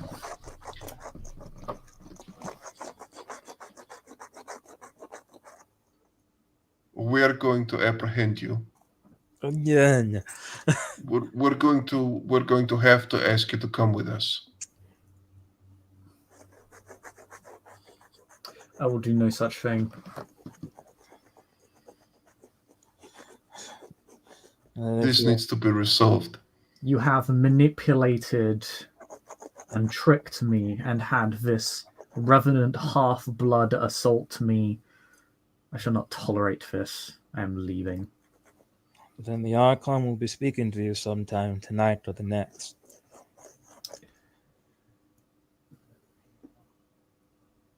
Good. She is far more earnest and reverent folk than yourselves. And how exactly do you say this? You don't even know us. And she points at him. You're not even certain. I can tell. You're not sure if you've actually done this. You do not speak of my convictions. And then... Oh, I think I will. She knows that you did this to her. The blood is always on point. There's no question that you did this. I will tolerate no more of this. He begins walking away.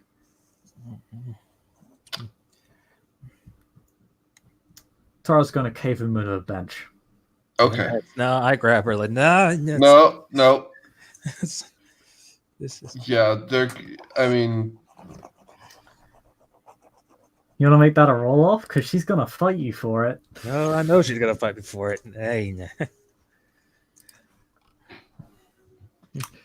It's strength brawl. To stop her. Let's see. To establish the grapple just strength roll. We're just going to roll initiative. Before that, I know I can't stop these actions, but according to our job, we're supposed to bring him in, right? Yes, Or that is is it- literally what you have been assigned to do. Letting him go would be considered Fine. Then I am a going grievous to. failure. Okay, then I am going to grab him as well. Okay. Okay, we're going to roll initiative now. Oh, Joyce. Let me check, because she's using an improvised weapon, and that actually affects her initiative score. It's adults. I've been thinking about specializing in improvised weapons once I get bigger. It's-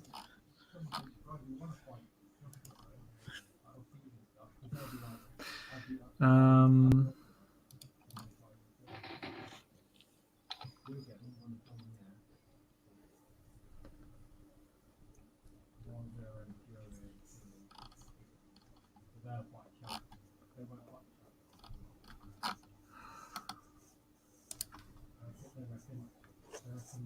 and I need to look up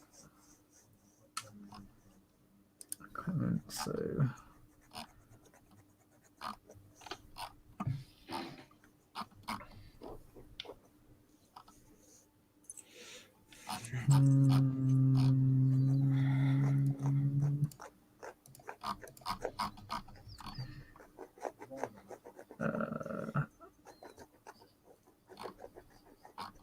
Where the hell is structure? Here it is.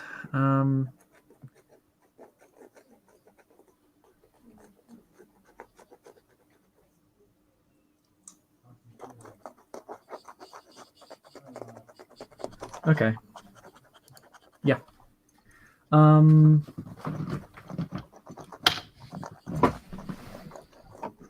Yeah, has everybody rolled their initiative?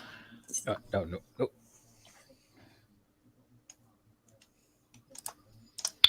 Yeah, don't wait on me. I'm just rolling. I'm just looking up improvised weapons rules. Okay, and I will put I've got an 8 in initiative. likewise. Okay.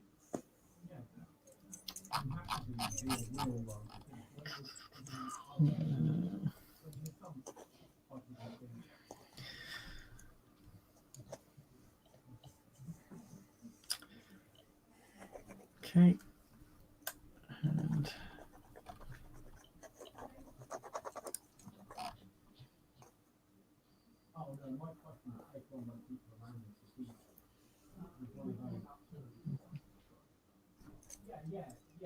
okay. Celerity doesn't actually add to initiative, I've learned. No, the spin blood. Nope. Use it. But if you spend blood, you can move to the top. You can just straight up move to the top.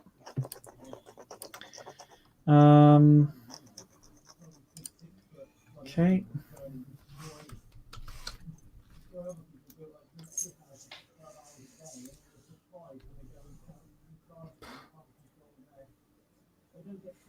Okay, other guy.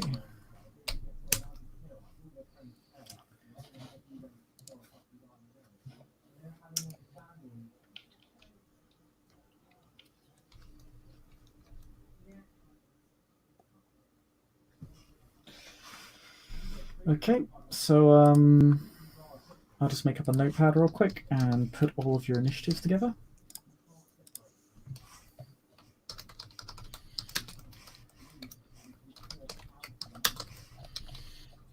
And what's your initiatives? Because I don't see them in the... Oh, it's in the private chat. 8. Okay. Julian is at 8 and you're at 8 too? Yeah. Okay. We rolled a 3 and we have the same modifier. So. Ooh. Let me double check to see if there's a roll for this. Yeah, just for experience sake, I can concede to it. Yeah, I'll just... Yeah, just for future...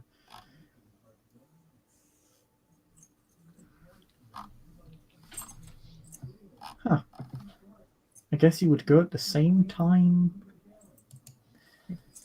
But yeah. Okay. Then I will... if you want to concede to it, that's fine. Then we'll have Natalia go there. Oh. And Julian go there.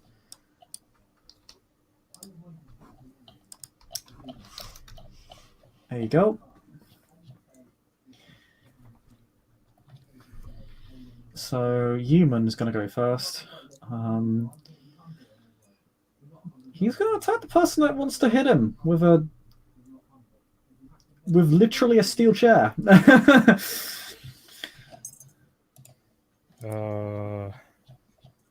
Okay.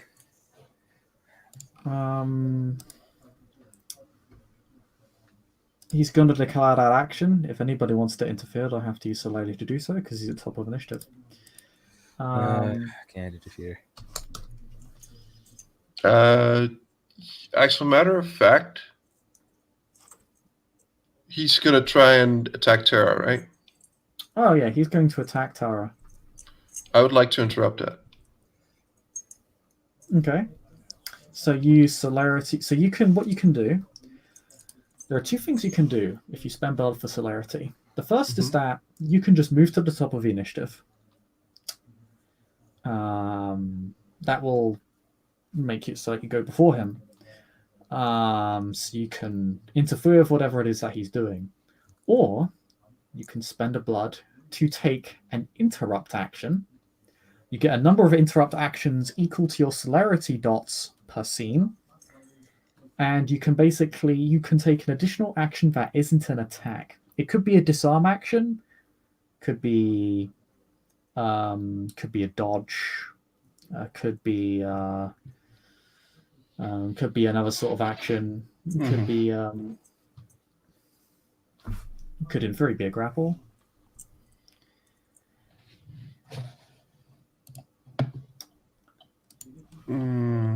Could be something else. Could be another form of physical action. Don't really have great options here, though. You're kind of on an open. You're basically on a gravel path. You're on the edge of a gravel path before this large sculpture with 4 watering fountains, and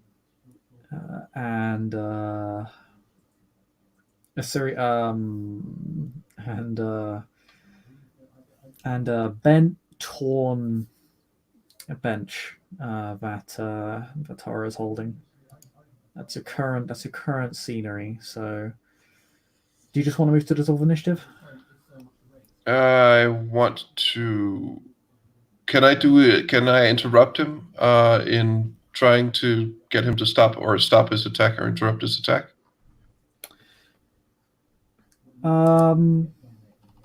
With my knife. Oh, we just gotta stab a guy, right? So we just gotta... Stab or interrupt him, as in stop his swing. Yeah, you can attempt to. You can attempt to disarm him. I'll allow that. There isn't really a whole bunch. There aren't really. The only real listed maneuver for melee combat is biting and grappling. So, I will allow you to make a. I'll enable you to make a cold shot. I'm actually just going to double check if there's anything for cold shots. I think there is. I'm using the knife. I don't know if that helps or. Ah, yes, here it is. Going prone movement.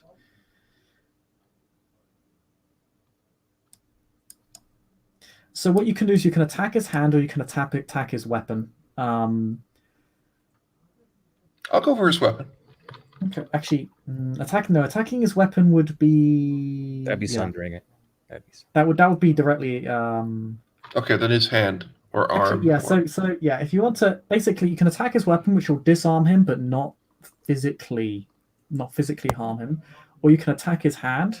On a damaging hit, he will suffer the arm rack on the arm rack tilt. Okay. Will inhibit him from using that arm for other actions. Right. I will do that. What is that? That is strength weaponry? His strength weaponry minus his defense, and also because you're attacking his hand, it's a -4 dice penalty on top of that. His defense is 3 -4, so it's -7 dice. Yeah. If I'd known that, I wouldn't have done this, but hey. You can always spend a willpower to get bonus dice. Yeah, I don't have that much willpower left. Okay, it doesn't work. So Unfortunate. It was a good idea though. Yeah. Then Yeah. it is Julian.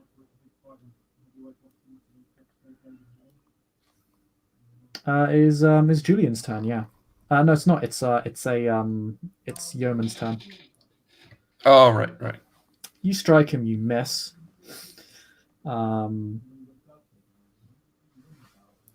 He's not going to shift targets, although he does notice you with stunning reflexes attempt to strike him at his hand, but it only nicks his sword. He's going to attack Tara.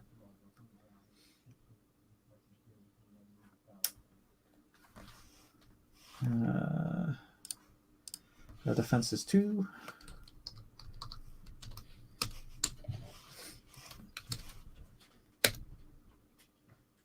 Why can't I see your rolls? I have a separate dice roller just for me. God damn it, Chris! You're such an elitist.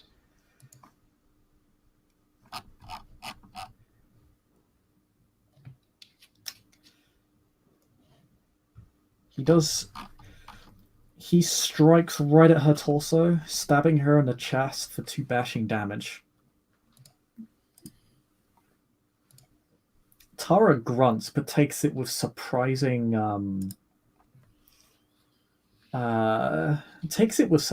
resolve. It is Julian. It's Julian's turn now.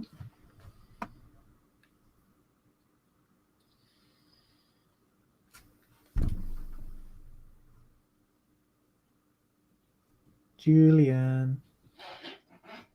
Sorry, I'm muted. Oh no. I don't have the willpower for this.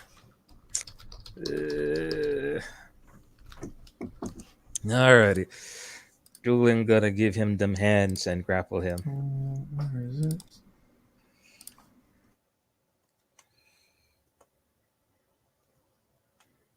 And his defense was 2, or was it 3?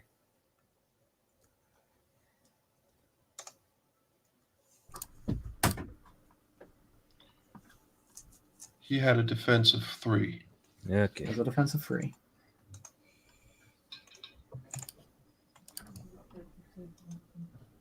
Alright, I got 1. Are you attacking him with your fists? No, I'm grappling. Grapple. Oh, you're grappling him. Okay, so you've established a grapple. Alright.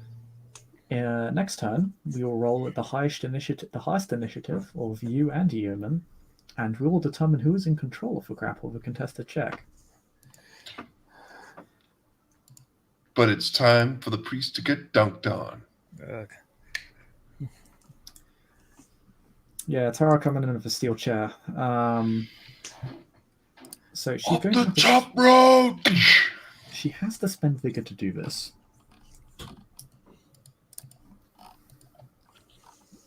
So she rouses the blood, which is dangerous for her.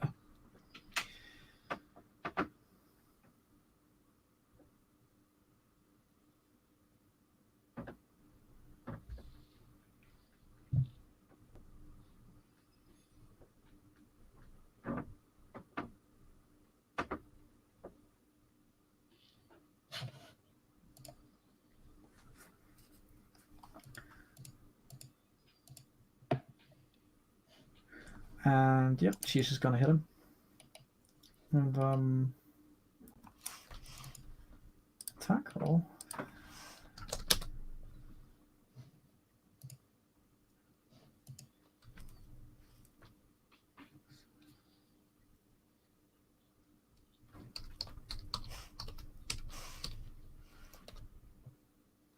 Ooh. She smashes him with a chair, dealing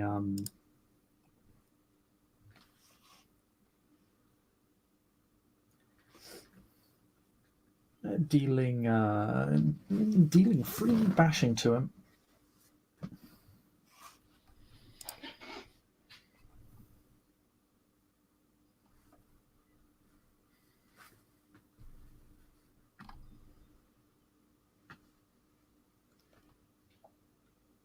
So it is the time of the yeoman?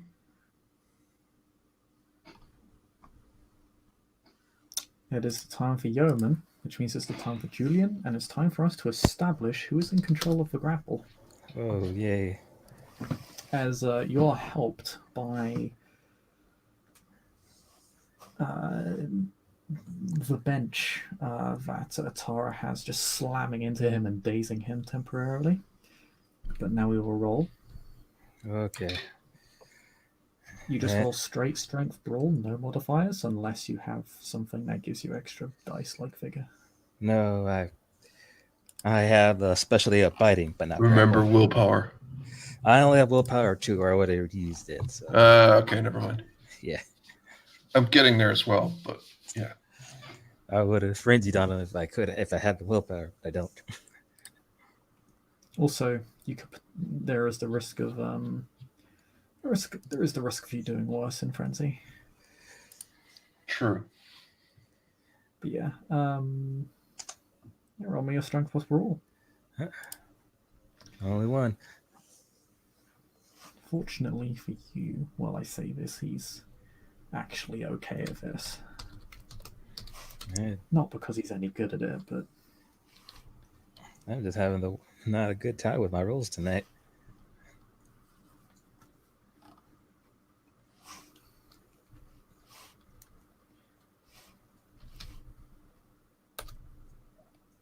how many successes did you get? 1. You draw. No one is in control of the grapple. All right. If I move behind him, can I get like a bonus for backstabbing him? Is that even a thing? So anytime someone is attacked, if their defense is lowered, I will count the grapple as an attack. Basically, every turn when someone takes an attack in a turn, their defense goes down Okay. by 1. So he has been attacked by Julian this turn, which means his defense goes down from 3 to 2. I should have actually done that in the first round, but I forgot. My bad. That's cool. Okay. I have 1 success for stabbing the bastard. And 2 successes to stabbing him. You do 3 bashing to him. Oh, by the way, everybody is aware here that, or rather Pete, you're right, because you're the only one using a weapon, that using a weapon does detract from your initiative score, yes? Yes. Okay, good. Just double checking, because it is a rule unique to the system. That's right. So actually Julian is in front of me. Yes. It's okay. I'll remember that next time, but that's absolutely true. Yeah, no, He would be in front of me, yes. He would go in front of you because Knife takes -1 initiative. Yeah, so I know. he actually goes first. But it doesn't matter now because he's on a grapple, so... Tara, Tara's going to hit... defense 1. Yeah. Unfortunately, this may also hit, because it's a bench, right? It's going to hit both of you.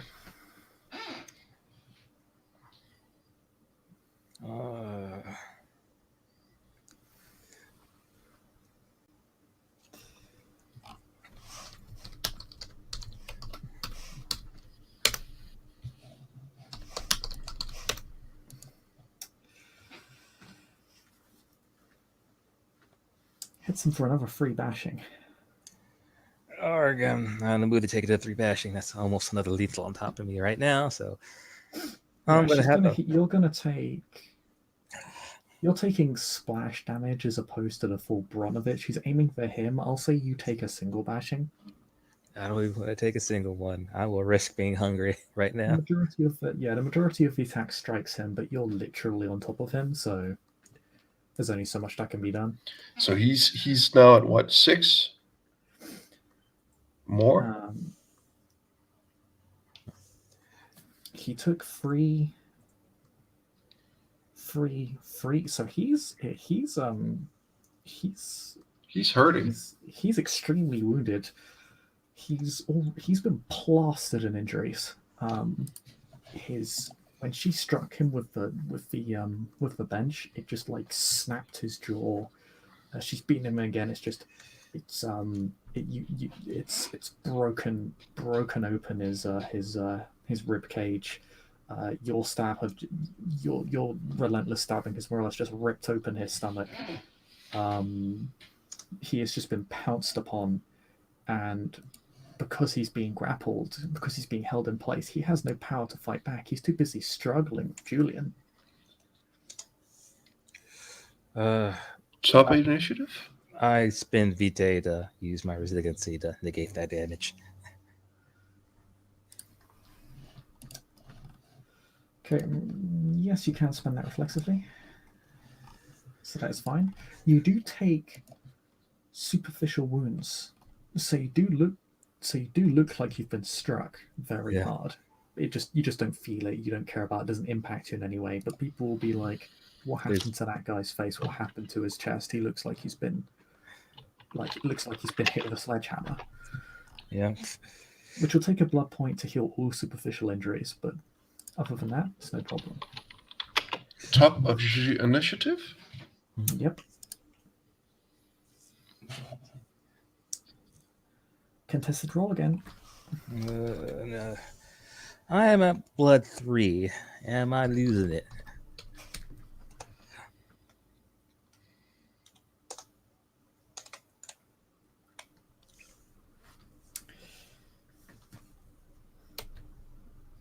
Oh.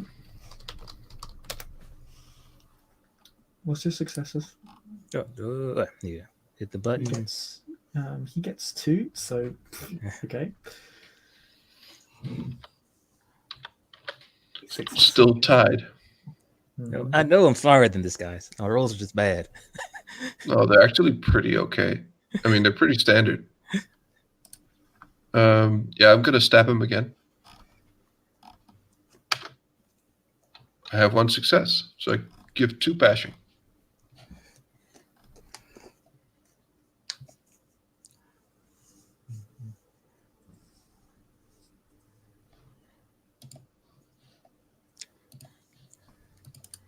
So you do another 2 bashing to him? Mm-hmm. Okay. He's looking extremely wounded. The life is fading from his eyes. His body's becoming sluggish. He seems to have powered through the grapple, but it's not enough. He can't break free, and you're just beating into him.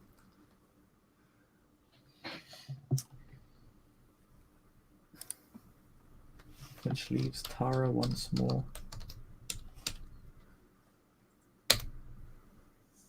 To miss. Top of the initiative. The bench slams down beside you, Julian, and narrowly misses you. As you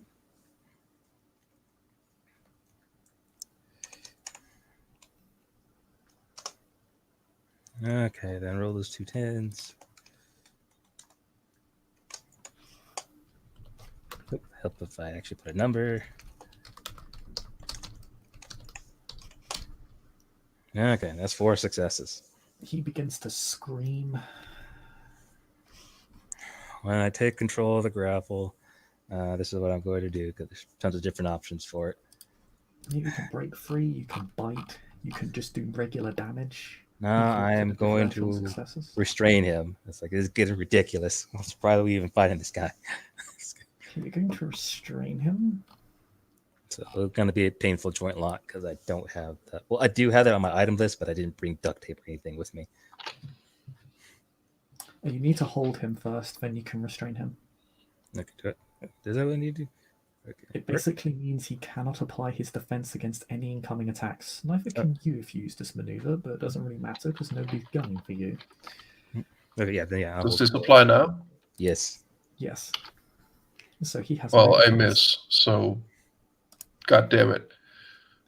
It's Tara again. Tara goes to finish him. And she does so. You hold him in place. You literally lift him up for the bench as it slams down on him, snapping his back, his hips and his joints. Blood litters the floor. His now completely caved in, broken body with bone splinters littering the floor as well as the blood. Render him torpid. He This is guy doesn't have a lot of still health levels.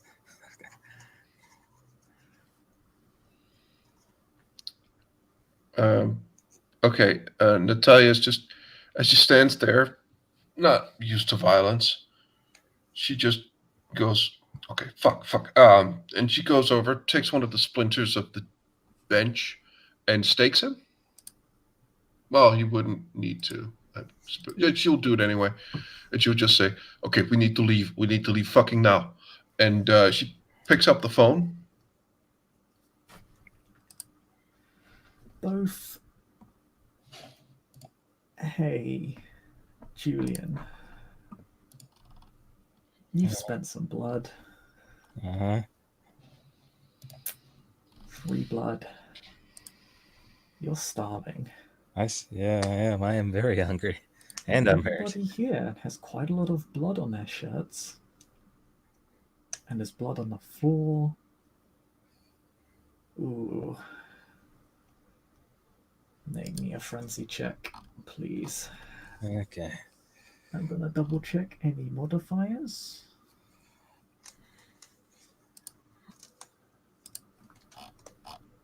Resolve plus composure.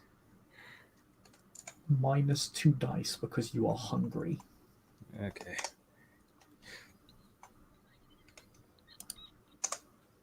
I make it. Wait, I can roll again. All right, make it harder.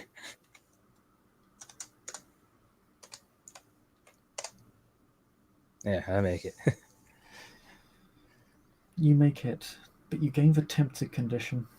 Oh, yes. It will become I harder know to that resist them. feeling.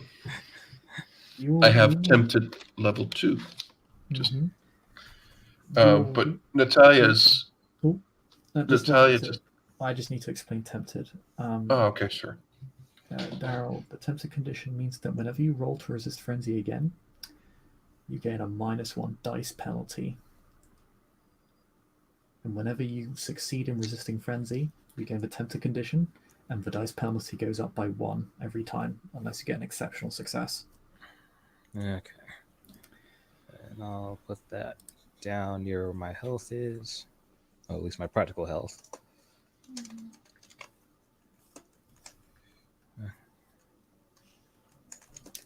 Someone else also needs to roll.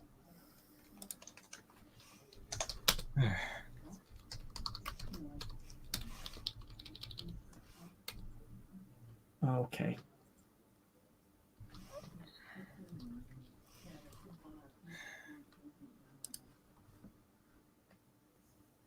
When Yeeman gets staked and Julian let goes, he kind of looks over to Natalia and says, "I think you're a little too gun-ho to attack this man. You okay?" We can't stay here, and we couldn't let him fucking leave. Oh, I know about that, but it's not Right, so let's discuss this at a later time, okay? Okay. And she picks up her phone and she calls and says that they need a transport of some kind. Tara is hissing. She is growling at the body of Yeoman. She is grabbing at him. Take care of her. No, I'll do it. Yes, he'll pick up one of the wood splinters. Okay, then Natalia is just going to go over to Tara and take care of her, and then the body and the 3 of them are. Natalia is going to take them into some like bushes or something where they're not immediately visible. Yeah, Tara brings herself back to control. She was tussling with her beast, but she does succeed in holding it back. Though she now also gains a tempted condition.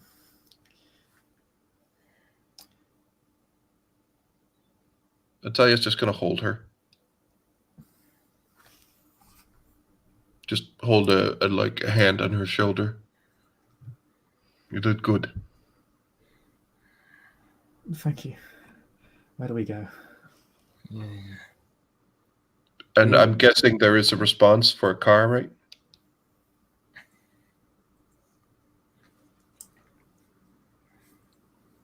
You're in Invictus Domain. You could call your sire. Fuck that. There's Well, a bit of a problem because, well,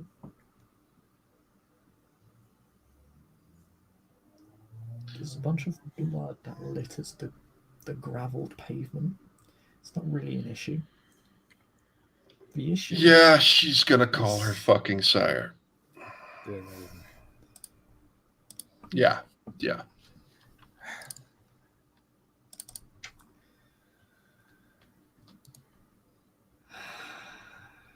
Excellent.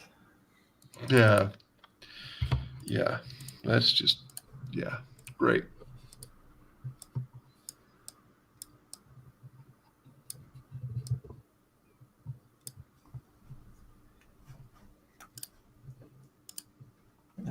My dear, sweet, beloved Natalia. What trifles have you gotten yourself into this time? Official business. Archon has had us apprehend someone. We've apprehended him in the park, but there's a problem. A bench is destroyed, and it looks like something violent went down, and we need to get him out of here soon. There's a bit of a couple of pauses, but she just kind of just explains the situation. Oh, I see. Yes. Well, I can clean this up for you, of course. How could I possibly say no? All I would ask is that you visit me more. You never visit me anymore. I must say I'm rather upset by it. It's only business call this, business call that. You rarely even do that anymore. Julian, you may not catch everything of this call. This seems somewhat businesslike. Natalia puts on a voice that says, "Well, of course, I will visit you soon." And it's somewhat sensual, but her face looks like she wants to rip someone's face, arms, legs, you name it, off. That's what her face looks like. There's a kind of a dichotomy there. You get that much.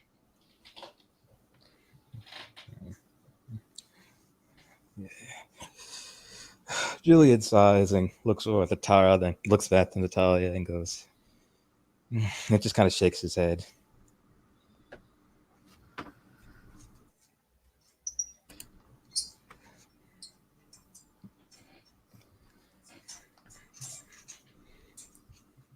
Delightful, splendid. You know I miss you. Well, I will see to it that you are free of troubles, as I always seek to do. And I look forward to seeing you. I truly do. It has been such a long time. It's always too long. It is always a pleasure to hear you. And I should visit more often. And there will be a bit It breaks my heart. It truly does. a bit of back and forth. But once they say goodbye and she hangs up, Natalia stands there, puts the phone in her pocket. She looks at Julian.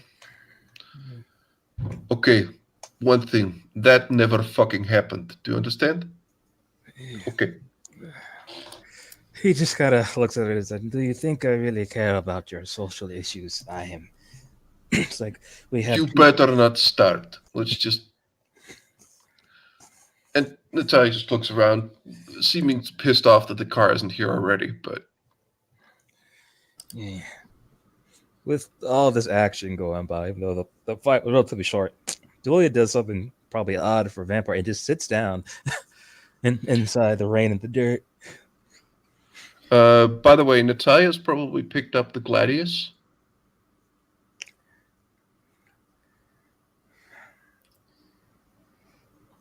His sword. Looks like a So it's not bodyguard. lying around. Yep. You conceal the gladius. You take it away. You kind of conceal it underneath your jacket. Mm-hmm. It's a bit small to be a gladius. It's not a proper blade. It's something that's very much designed to fit inside somebody's jacket, like very much a concealable weapon. It's more of a glorified knife. Closer to it's close. It's basically a dagger. But within minutes, a cleanup crew arrives and a car for you VIPs waits by the van of the cleanup crew. Yeah. And they're going to leave the scene. Natalia is going to primarily focus on Tara, keeping her as calm as she can. And they're going to. Were they instructed to go back to the warehouse? Yes, but when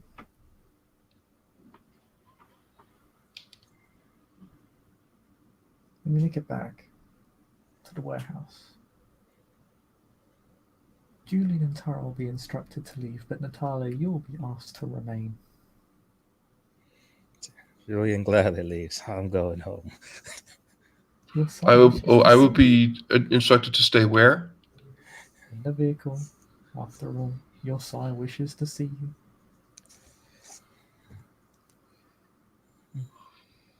Right. Yeah. Well, obviously Natalia has nothing against this, and this is obviously a good ending to a not stressful night at all. That has just been lovely and wonderful. Not that she sees Tara getting whatever. Well, actually, seeing that Tara got what Natalia herself has longed for quite some time hasn't put her on edge in any way. No. No. Of course, the Archon will be waiting by the storage house for Julian and Tara to take Tara back. Nothing else. Hey. But I believe outside of that, we can call it a job well done.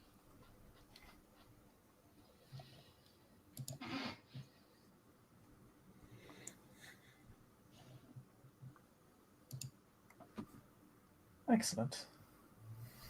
Excellent job, everybody.